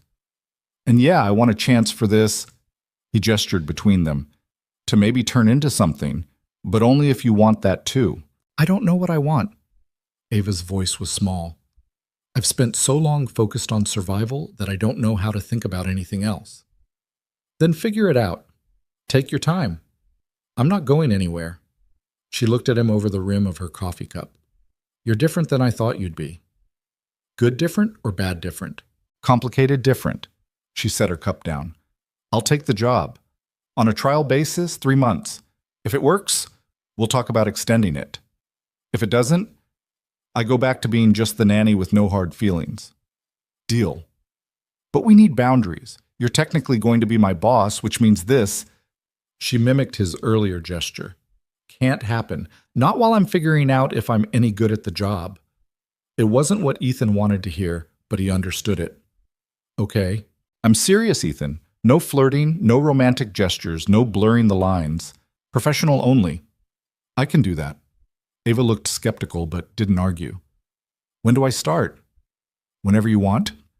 Tomorrow, then. I'll need today to figure out childcare for Liam during my working hours. I can watch him, Ethan said. I've been meaning to cut back on office time anyway. You're going to work from home to watch your son while I work from your home office doing consulting for your company? Ava laughed. That's ridiculous. That's modern parenting. She shook her head, but she was smiling. A real smile, the kind Ethan hadn't seen in days. It made him want to promise her everything, but he'd learned his lesson about making promises he might not be able to keep. So instead he just smiled back and hoped it was enough. Ava started the next day. Ethan set her up in his home office with a new laptop and access to the company systems. Her first assignment was reviewing the code base for inefficiencies and security vulnerabilities. Within 3 hours, she'd found 17 issues ranging from minor to critical. "Your authentication system is a disaster," she told Ethan over lunch. Liam was at school, and they'd fallen into an easy pattern of eating together while discussing work. "Half your endpoints aren't even validating tokens properly." "Can you fix it?" "I can, but it's going to take a complete overhaul. We're talking weeks of work." "Do it." Ethan paused. "If you want to, I mean. It's your call." Ava gave him a look. "You're being very careful with your words." "I'm trying to respect boundaries." "It's weird. Stop it." "You told me to be professional." "Professional doesn't mean treating me like I'm made of glass." She took a bite of her sandwich. "Just talk to me like a normal person who happens to be doing work for you." "Okay. In that case, your analysis is brilliant and slightly terrifying. How did you find all this so fast?" "I think like someone trying to break in. Most programmers think like someone building a wall. Different perspective." They worked together for the rest of the day, falling into an easy rhythm. Ava would identify problems, Ethan would provide context about why things were built that way, and together they'd figure out solutions. It felt natural in a way that surprised both of them. That evening, while Ethan helped Liam with homework, he could hear Ava on a call with one of the senior engineers. She was walking him through a fix, patient but firm, and the engineer was actually listening, respecting her expertise. Ethan felt a surge of pride that he immediately recognized as potentially problematic. This wasn't about him being proud of her like she was his protege. This was about recognizing that Ava was thriving in an environment that valued her skills. Later, after Liam was in bed, Ava found Ethan on the balcony. "Can I join you?" "Of course." They stood in comfortable silence for a while, watching the city lights. "I had fun today," Ava said finally. "The work was challenging and interesting, and I felt like people actually listened to me." "They should. You know what you're talking about." "It's different, though. When you're the nanny, people tune you out. When you're the consultant, they take notes." She laughed softly. "Same person, different title." "People are idiots." "People are people. They make assumptions based on context." She turned to look at him. "I made assumptions about you, too. Thought you were just another rich guy who didn't care about anything except money." "I kind of was that guy." "Yeah, but you're trying not to be. That counts for something." She hesitated. "I'm sorry for what I said at the hotel. About you not knowing me. That wasn't fair. It was accurate." "Maybe. But you're trying to fix that, and I appreciate it even if I'm not making it easy." "You don't have to make it easy. You just have to be honest." They stood there for a while longer, close but not touching, and Ethan thought about how much had changed in just a few months. How this woman had crashed into his carefully controlled life and turned everything upside down in the best possible way. "I should tell you something," Ava said quietly. "Okay? I'm scared. Of this job, of people's expectations, of the possibility that I might actually be good at this, and then have to figure out what that means for my life." She looked at him. "And I'm scared of you." "Of me?" "Of how you make me feel, like maybe things don't have to be about survival. Like maybe I could want more and it wouldn't destroy me." She wrapped her arms around herself. "That's terrifying." Ethan wanted to pull her close, promise her everything would be okay, but he stayed where he was. "What do you want to do about it?" "I don't know yet. Keep going, I guess. Keep trying. See what happens." "I can work with that." "Can you? Because I'm going to be difficult and defensive and probably push you away when things get too real. Looking forward to it." She laughed, the sound surprised out of her. "You're ridiculous." "I've been told." They went inside together and Ethan felt something settle in his chest. They weren't okay yet. There was still too much hurt and uncertainty between them. But they were trying, both of them, and that was more than he'd hoped for. 3 months passed in a blur of code reviews, family dinners, and careful navigation of the space between professional and personal. Ava proved herself invaluable to the company, not just fixing problems, but preventing them. She thought about systems differently than anyone Ethan had ever worked with, seeing connections and vulnerabilities that others missed. But the success came with complications nobody had anticipated. We need to talk about the San Francisco conference, Ethan's new CFO said during a Monday morning call. The tech summit. They want you to present the new security framework. Have Ava present it. She built most of it. That's the thing. They want both of you. The media is calling you the unlikely partnership that's revolutionizing tech culture. Apparently your story is inspiring. Ethan glanced across the kitchen where Ava was helping Liam with his math homework. She'd heard the whole conversation based on the way her shoulders had tensed. I'll talk to her about it. After the call ended, Ava didn't look up from Liam's worksheet. I'm not going to San Francisco. You don't have to. But you want me to. I want you to do what makes you comfortable. What makes me comfortable is not being paraded around as your diversity mascot. She finally looked at him. Every article about the company mentions me now. The poor girl who made good. The self-taught programmer who saved the billionaire's company. I'm a story to them, not a person. I know. I'm sorry. Stop apologizing and fix it. How? Ava stood up, checked that Liam was distracted with his tablet, then pulled Ethan into the hallway.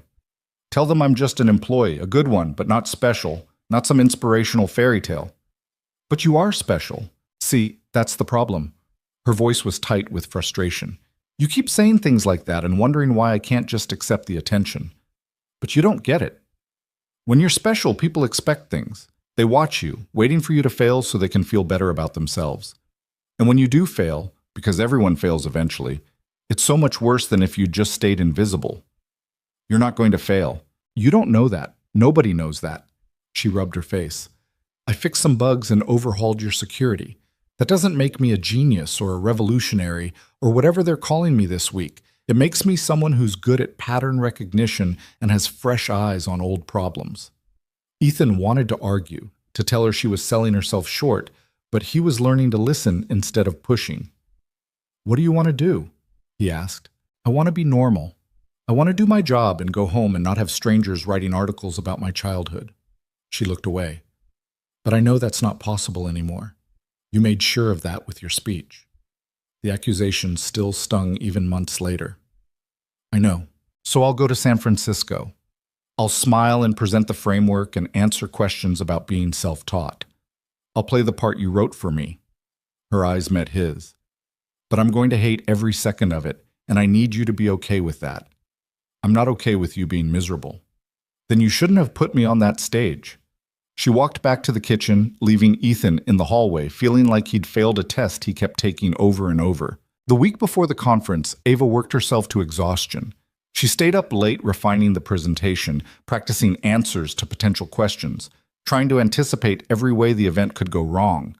Ethan found her at 2 a.m. on the balcony, laptop open, eyes red from staring at the screen. You need to sleep. I need to not humiliate myself in front of 1,000 people. That's not going to happen. You don't know that. Ava closed her laptop. You've been doing public speaking your whole life. You went to schools that taught you how to present, how to command a room, how to sound confident even when you're full of it. I learned how to code in public libraries between shifts cleaning toilets. It's different. Ethan sat down beside her. You're right.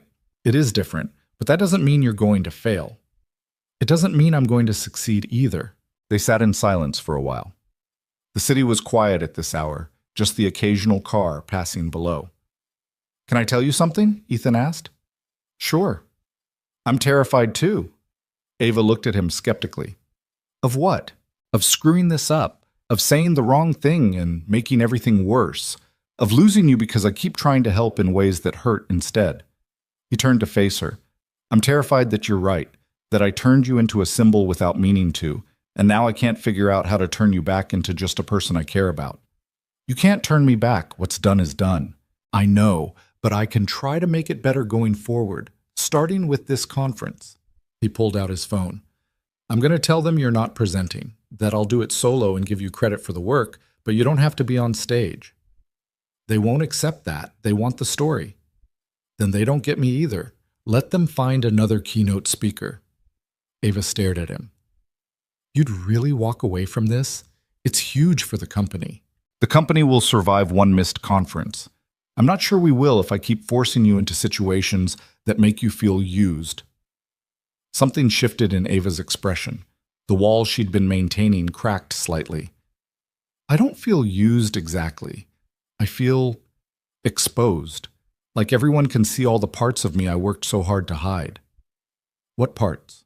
The scared parts. The parts that still feel like that 19-year-old kid trying to keep the lights on with 2 jobs and a sister to feed. The parts that think this is all temporary, and someday I'm going to wake up back in that studio apartment wondering what the hell I was thinking. She pulled her knees to her chest. Success is harder than failure in some ways. At least with failure, you know where you stand. You think you're going to fail? I think I'm going to disappoint someone eventually. You, the company, the people who read those articles and think I'm some kind of inspiration. And when that happens, the fall is going to hurt. Ethan wanted to promise her it wouldn't happen, that she was too talented to fail. But he was learning that promises didn't help. What if we went to San Francisco together, but I did all the presenting and you just sat in the audience? You'd still be there, still part of the event, but not on display. They'd ask why. Let them ask. I'll tell them the truth, that you prefer to work behind the scenes, and I respect that. Ava considered this. You'd really do that? After you spent all this time building up the narrative about hidden talent and diverse perspectives? The narrative was never supposed to be about you specifically. It was supposed to be about changing how we find and value talent. You can be part of that without being the poster child. I'll think about it, Ava said finally. They sat on the balcony until the sky started to lighten, talking about everything and nothing. Ethan learned that Ava hated mushrooms but pretended to like them because Liam did, that she'd wanted to learn piano as a kid but could never afford lessons, that her favorite old movie was The Philadelphia Story because Katharine Hepburn reminded her of her mom. She was fierce, Ava said softly. Even when she was dying, even when the medical bills were crushing us, she stayed fierce, told me I could be anything I wanted if I was willing to work for it. Sounds like you took after her.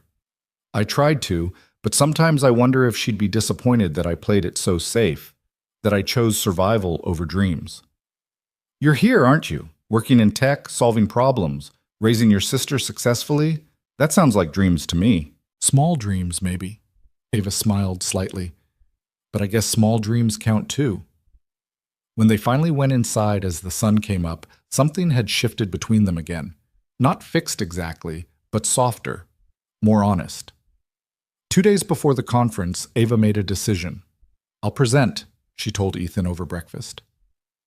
Liam was at school, and they'd fallen into the habit of using those quiet mornings to talk about work and life in equal measure. You sure? No, but I'm going to do it anyway. She took a sip of coffee. You were right about exposure being different than being used. I felt used when you didn't ask permission, when you made choices for me. But this time you're giving me the choice, and that changes things. What changed your mind? My sister called last night. She's at community college now, studying engineering. She told me she showed her professors those articles about me, and they helped her get a scholarship. Ava's voice was thick with emotion. She said if I could teach myself programming while working 2 jobs, she could handle college with just 1 job and financial aid. She called me her hero. Ethan felt his chest tighten. That's amazing. It is. And it's terrifying. Because what if I screw up?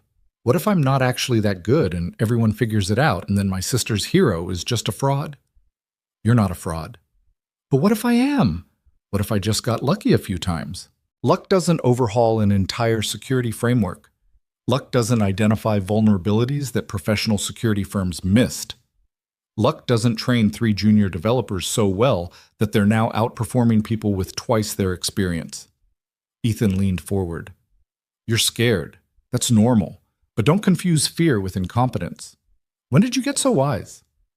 I have a very smart consultant who keeps calling me out on my nonsense. Some of it sinks in.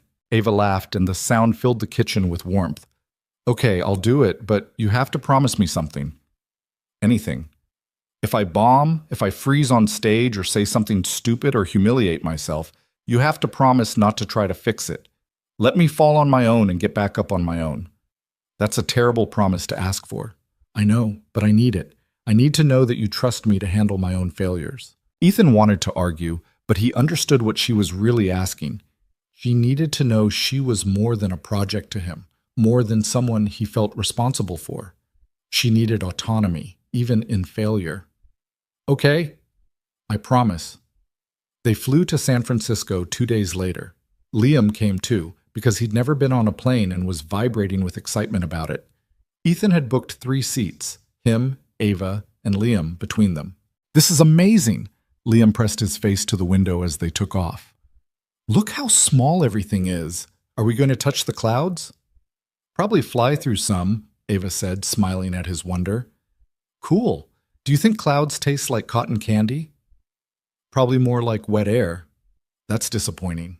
Ethan watched them together and felt something settle in his chest. This makeshift family they'd built, messy and complicated and held together by more than just employment, felt right in a way nothing had in years. The conference was massive. 2,000 attendees, dozens of speakers, exhibitors everywhere. Ethan and Ava were scheduled for the final keynote of day 2, prime real estate that made Ava increasingly nervous as the day approached. "What if they hate it?" she asked the night before, pacing their hotel suite while Liam slept in the adjoining room. "They won't." "What if I forget everything?" "You won't." "What if someone asks a question I can't answer?" "Then you say, 'I don't know, but I'll find out.' Nobody expects you to know everything."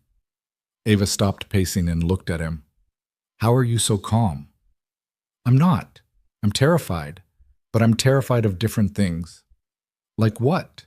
"Like you getting up there and being brilliant and realizing you don't need me anymore. That you can have this whole career in life without the guy who exploited you for a corporate diversity speech." He tried to smile, but it came out wrong. "That the only reason you're still here is because it's easier than starting over somewhere else." Ava crossed the room and sat beside him on the couch. "Is that what you really think?" "Sometimes." "You're an idiot." "I've been told." "I'm still here because I want to be here. Because somehow you went from being my boss, who I tolerated, to being someone I actually like spending time with." She bumped his shoulder with hers. "Even when you're being ridiculous." "Just like? Not any stronger feeling?" "Don't push it." But she was smiling, and when Ethan reached for her hand, she didn't pull away. They sat like that for a while, hands linked, both thinking about tomorrow, and everything that could go right or wrong. "Can I tell you something?" Ava asked quietly. "Always." "I'm glad you didn't let me stay invisible, even though it's been scary and uncomfortable, and I've hated you for it sometimes." She squeezed his hand. "My sister has a scholarship. I have a job I actually enjoy. And I have whatever this is with you that I'm too scared to define but don't want to lose. None of that would have happened if I'd stayed invisible. So you forgive me for the speech? I'm working on it. Ask me again in a few months." "I can do that." The next day arrived faster than either of them wanted. Ethan went over the presentation one final time while Ava paced and Liam played games on his tablet, oblivious to the tension. "You ready?" Ethan asked when it was almost time. "Absolutely not." "Perfect. Let's go." The ballroom was packed. Ethan walked on stage first, did the introduction, set up the context. Then he called Ava up, and the applause was thunderous. She froze for a second at the edge of the stage, and Ethan saw the panic in her eyes. But then she squared her shoulders and walked out, and by the time she reached the podium, her face was calm. "Hi," she said into the microphone. "I'm Ava Brooks, and I taught myself to code from library books because I couldn't afford anything else." The room went silent. "I'm not going to stand up here and tell you some inspirational story about overcoming adversity through sheer determination. That's not how it worked. I got lucky. I got a job working for someone who happened to leave his laptop open at the right time.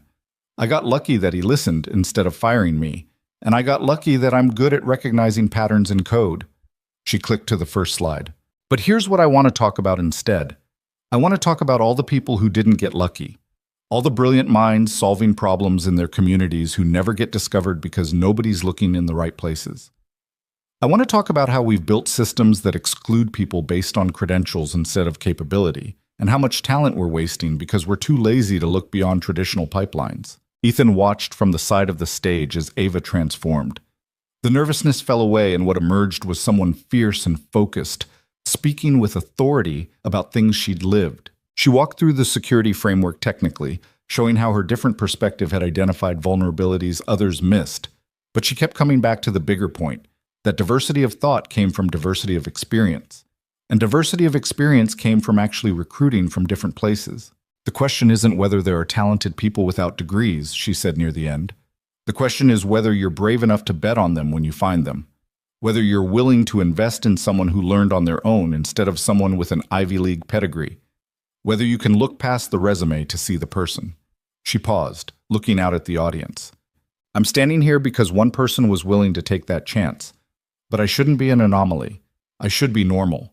And the only way to make that happen is if people like you, she gestured at the crowd, start actively seeking out talent in places you've been ignoring. The applause started before she finished her closing remarks. People stood. Ethan saw tech CEOs and venture capitalists and industry leaders on their feet, clapping for a woman who 6 months ago was unknown and invisible. Ava walked off stage and straight into Ethan's arms. She was shaking. I did it, she whispered. You crushed it. I didn't fall apart. You were incredible. She pulled back to look at him. I think I just signed myself up for 1 million interviews and follow-up requests. Probably. I might regret this tomorrow. Also probably. But right now I feel like I could do anything. You can, Ethan said. That's what I've been trying to tell you. They were mobbed the second they left the stage area. Journalists, other presenters, attendees wanting to meet Ava. She handled it better than Ethan expected, deflecting the inspirational framing while staying professional and friendly. An older woman from a major tech company pushed through the crowd. Ms. Brooks? I'm Sarah Chen, head of engineering at DataCore. I'd love to talk to you about a position. We need someone with your perspective. Thank you, but I'm happy where I am. We could double whatever you're making. Ava glanced at Ethan, then back at Sarah. It's not about the money. It's about working somewhere I actually want to be. 3 more offers came in that evening, then 5 more the next day. By the time they flew back to Seattle, Ava had 12 standing job offers from major companies, 2 speaking invitations, and a book deal request. This is insane, she said on the plane while Liam slept against her shoulder. 6 months ago, I was cleaning houses. Now publishers want my life story. What are you going to do? Turn them all down. She said it without hesitation. Why? Because I don't want to be a professional inspiration. I want to write code and solve problems and live my life. She looked at him. Is that okay? Are you going to be disappointed? Never. Whatever you decide is okay. Even if I decide to go back to just being Liam's nanny? Even then. Though you might be overqualified at this point. Ava laughed. Definitely overqualified. When they got back to the penthouse, Liam ran straight to his room to play with the toys they'd bought him in San Francisco. Ava and Ethan stood in the kitchen, the space that had become the center of their strange little family. I need to tell you something, Ava said. Ethan's heart sank. Here it comes. The part where she realized she could do better, go somewhere else, be someone else's inspiration instead of his. I'm in love with you. Ethan's brain stopped working. What? I'm in love with you? I have been for a while. Maybe since the night you fired Marcus Chen. Definitely since you let me fall apart on the balcony without trying to fix me. She was talking fast, like she needed to get it all out before she lost courage. I know the timing is terrible and the power dynamic is weird, and I'm probably making a huge mistake telling you this. But I just spent 2 days watching other people try to recruit me, and all I could think was that I didn't want to work for anyone else. I wanted to work with you, live with you. Whatever this thing we've built is, I want to keep building it. Ethan crossed the kitchen in 3 steps and kissed her. It wasn't smooth. Their noses bumped and Ava made a surprised noise, and he had to adjust the angle twice. But it was perfect anyway, because it was real and messy and exactly what both of them needed. I love you too, he said when they finally broke apart. In case that wasn't clear. It was reasonably clear. Just reasonably? You could try again to make sure. So he did. Liam found them 20 minutes later, still in the kitchen, talking quietly with their foreheads pressed together. Are you guys dating now? He asked with the bluntness of a 6-year-old. Maybe, Ethan said. How would you feel about that? Liam considered this seriously. Does it mean Ava stays forever? If she wants to. Then I think it's a good idea. He paused. Can we have pizza for dinner to celebrate? We just had pizza yesterday. But this is a special occasion. They ordered pizza, ate it on the floor of the living room like they had during the storm. Liam talked endlessly about the plane and San Francisco and how his dad and Ava were being gross, but in a good way. After Liam went to bed, Ethan and Ava ended up back on the balcony. Their spot. "So what now?" Ava asked. "Now we figure it out as we go." "That's not much of a plan." "It's the only plan I've got." Ethan pulled her closer. "We take it slow. We keep working together because we're good at that. We see where this goes without putting pressure on it to be anything specific. And if it doesn't work out, then we deal with it like adults. But I don't think that's going to happen." "Why not?" "Because we've been through too much to give up easy. Because we're both too stubborn to quit when things get hard. And because I'm pretty sure I'm going to love you until it's embarrassing. It's already embarrassing. Then we're right on track." 6 months later, Ethan stood in the same ballroom where Ava had given her speech and looked out at a very different crowd. The Innovation Summit had become his company's diversity and inclusion conference, attended by library workers and community college professors and people who taught themselves skills because traditional education wasn't accessible. Ava stood beside him, not as his employee or his consultant, but as his co-founder. They'd restructured the company to reflect their partnership, much to the board's initial horror and eventual acceptance. "You ready?" she asked. "Are you?" Getting there. They'd invited 50 students from underserved communities to attend the conference, all expenses paid. Kids who taught themselves to code or design or engineer solutions to problems in their neighborhoods. Kids who reminded Ethan of Ava at 19, brilliant and scared and convinced their circumstances would always define them. The goal wasn't to recruit them, though some would probably end up working for the company eventually. The goal was to show them what was possible, to prove that talent mattered more than pedigree, and to create a network of support that didn't exist before. "Thank you all for being here," Ethan said into the microphone. 6 months ago, my co-founder Ava Brooks stood on a stage and challenged the tech industry to look beyond traditional talent pipelines. Today, we're putting our money where our mouth is. Ava took over, introducing the scholarship program they'd created, the mentorship network, the partnerships with libraries and community centers. The audience listened with the kind of attention that came from seeing themselves reflected in the speakers. Afterward, a young woman approached them, maybe 19, dressed in clothes that had clearly been chosen carefully from limited options. "Ms. Brooks? I just wanted to say thank you. I've been teaching myself Python for 2 years, but everyone keeps telling me I need a degree to get a real job. Your story made me think maybe they're wrong." Ava smiled. "They are wrong, but it's still hard. Don't let anyone tell you it's not." "Will it be worth it?" "I don't know. That depends on what you want worth to mean." Ava glanced at Ethan. "But I can tell you that taking the risk is better than always wondering what if." The young woman left looking more hopeful, and Ethan squeezed Ava's hand. "That was good," he said. "She reminds me of me. Scared, but trying anyway." "You're still scared." "Every day, but I'm learning to be scared and do things anyway." That evening, back at the penthouse, they found Liam building another elaborate castle with the engineering set Ava had bought him. He was humming while he worked, completely absorbed. "He's got your focus," Ethan said, "and your stubbornness." Ava sat down beside Liam. "What are you building, buddy?" "A house for our family. See, this is my room, and this is your room with Dad, and this is the kitchen where we have breakfast." He pointed to different sections. "And this is the balcony where you guys go to talk when you think I'm asleep." Ethan and Ava exchanged glances. "We didn't think you noticed that," Ava said. "I notice everything. You taught me that." Liam snapped another piece into place. "Are you going to marry my dad?" "Someday, maybe. If he asks." "I'm asking," Ethan said. Both Ava and Liam looked at him in surprise. "What?" Ava's voice was barely a whisper. "I'm asking, right now." Ethan got down on the floor beside them, among the building blocks and toy figures. It wasn't romantic or planned, but it was real. "Ava Brooks, will you marry me?" "You don't have a ring," Liam pointed out. "I can get a ring." "You should get a ring first. That's how it works in movies." "Liam's right," Ava said, but she was smiling with tears in her eyes. "You should probably have a ring, and maybe plan this better. And, is that a yes? It's a, ask me again when you've thought this through." "I have thought it through.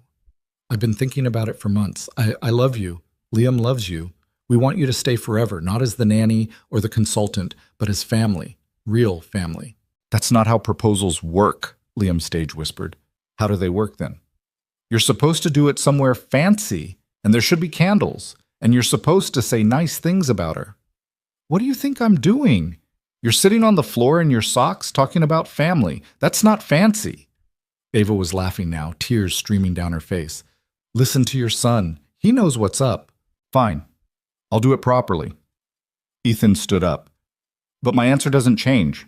I want to marry you. Whenever you're ready. However you want. Ask me in a month, Ava said. With a ring? Somewhere that's not the living room floor. Deal. He asked her 4 weeks later on the balcony where they'd had so many important conversations. The ring was simple. She'd said she didn't want anything flashy. And his speech was probably too long and definitely too emotional. But she said yes anyway. And Liam cheered from where he was definitely not supposed to be spying through the glass door. They got married 6 months after that in a small ceremony at the penthouse. Just family and a few close friends. Ava's sister was her maid of honor. Liam was the ring bearer and took his job very seriously. Do you take this woman, the officiant said, to be your lawfully wedded wife? I do. And do you take this man to be your lawfully wedded husband?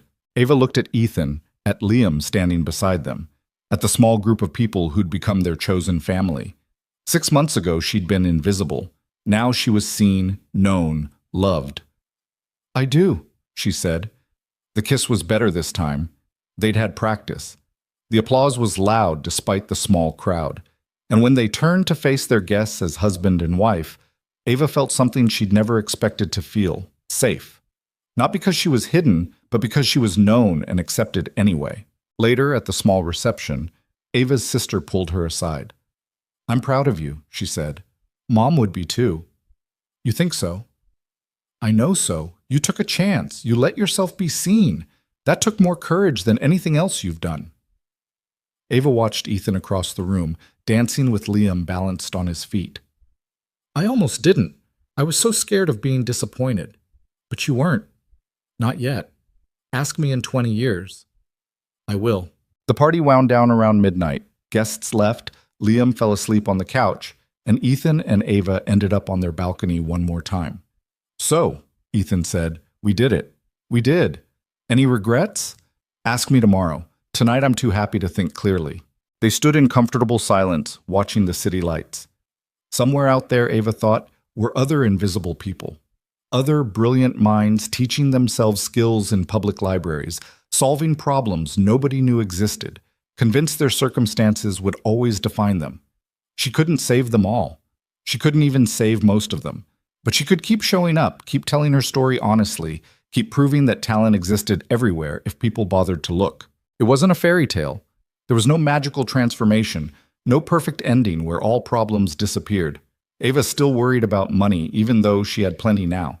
She still felt like an imposter sometimes, still wondered when everyone would realize she'd just gotten lucky. But she'd learned something important over the past year. You didn't have to stop being scared to move forward. You didn't have to have all the answers to take the next step. You just had to be willing to try, to fail, to get back up and try again. And maybe that was the real lesson. Not that hard work guaranteed success, or that talent always got recognized, or that love conquered all, but that being willing to be seen with all your flaws and fears and uncertainties was worth the risk. Because invisible people were safe, yes, but they were also alone. And Ava had learned that being known, truly known by even a few people, was worth more than all the safety in the world. What are you thinking about? Ethan asked. Everything, nothing. How different my life is from what I expected. She leaned against him. How grateful I am that you left your laptop open that night. Best mistake I ever made. It wasn't a mistake. You were careless. Okay, best careless moment I ever had. Better. They went inside together, checked on Liam, who was still sleeping on the couch, and headed to bed. Their bed. In their home. The family they'd built from broken pieces and second chances and the courage to try again. It wasn't perfect. It would never be perfect. But it was real. And messy. And theirs. And that was more than enough.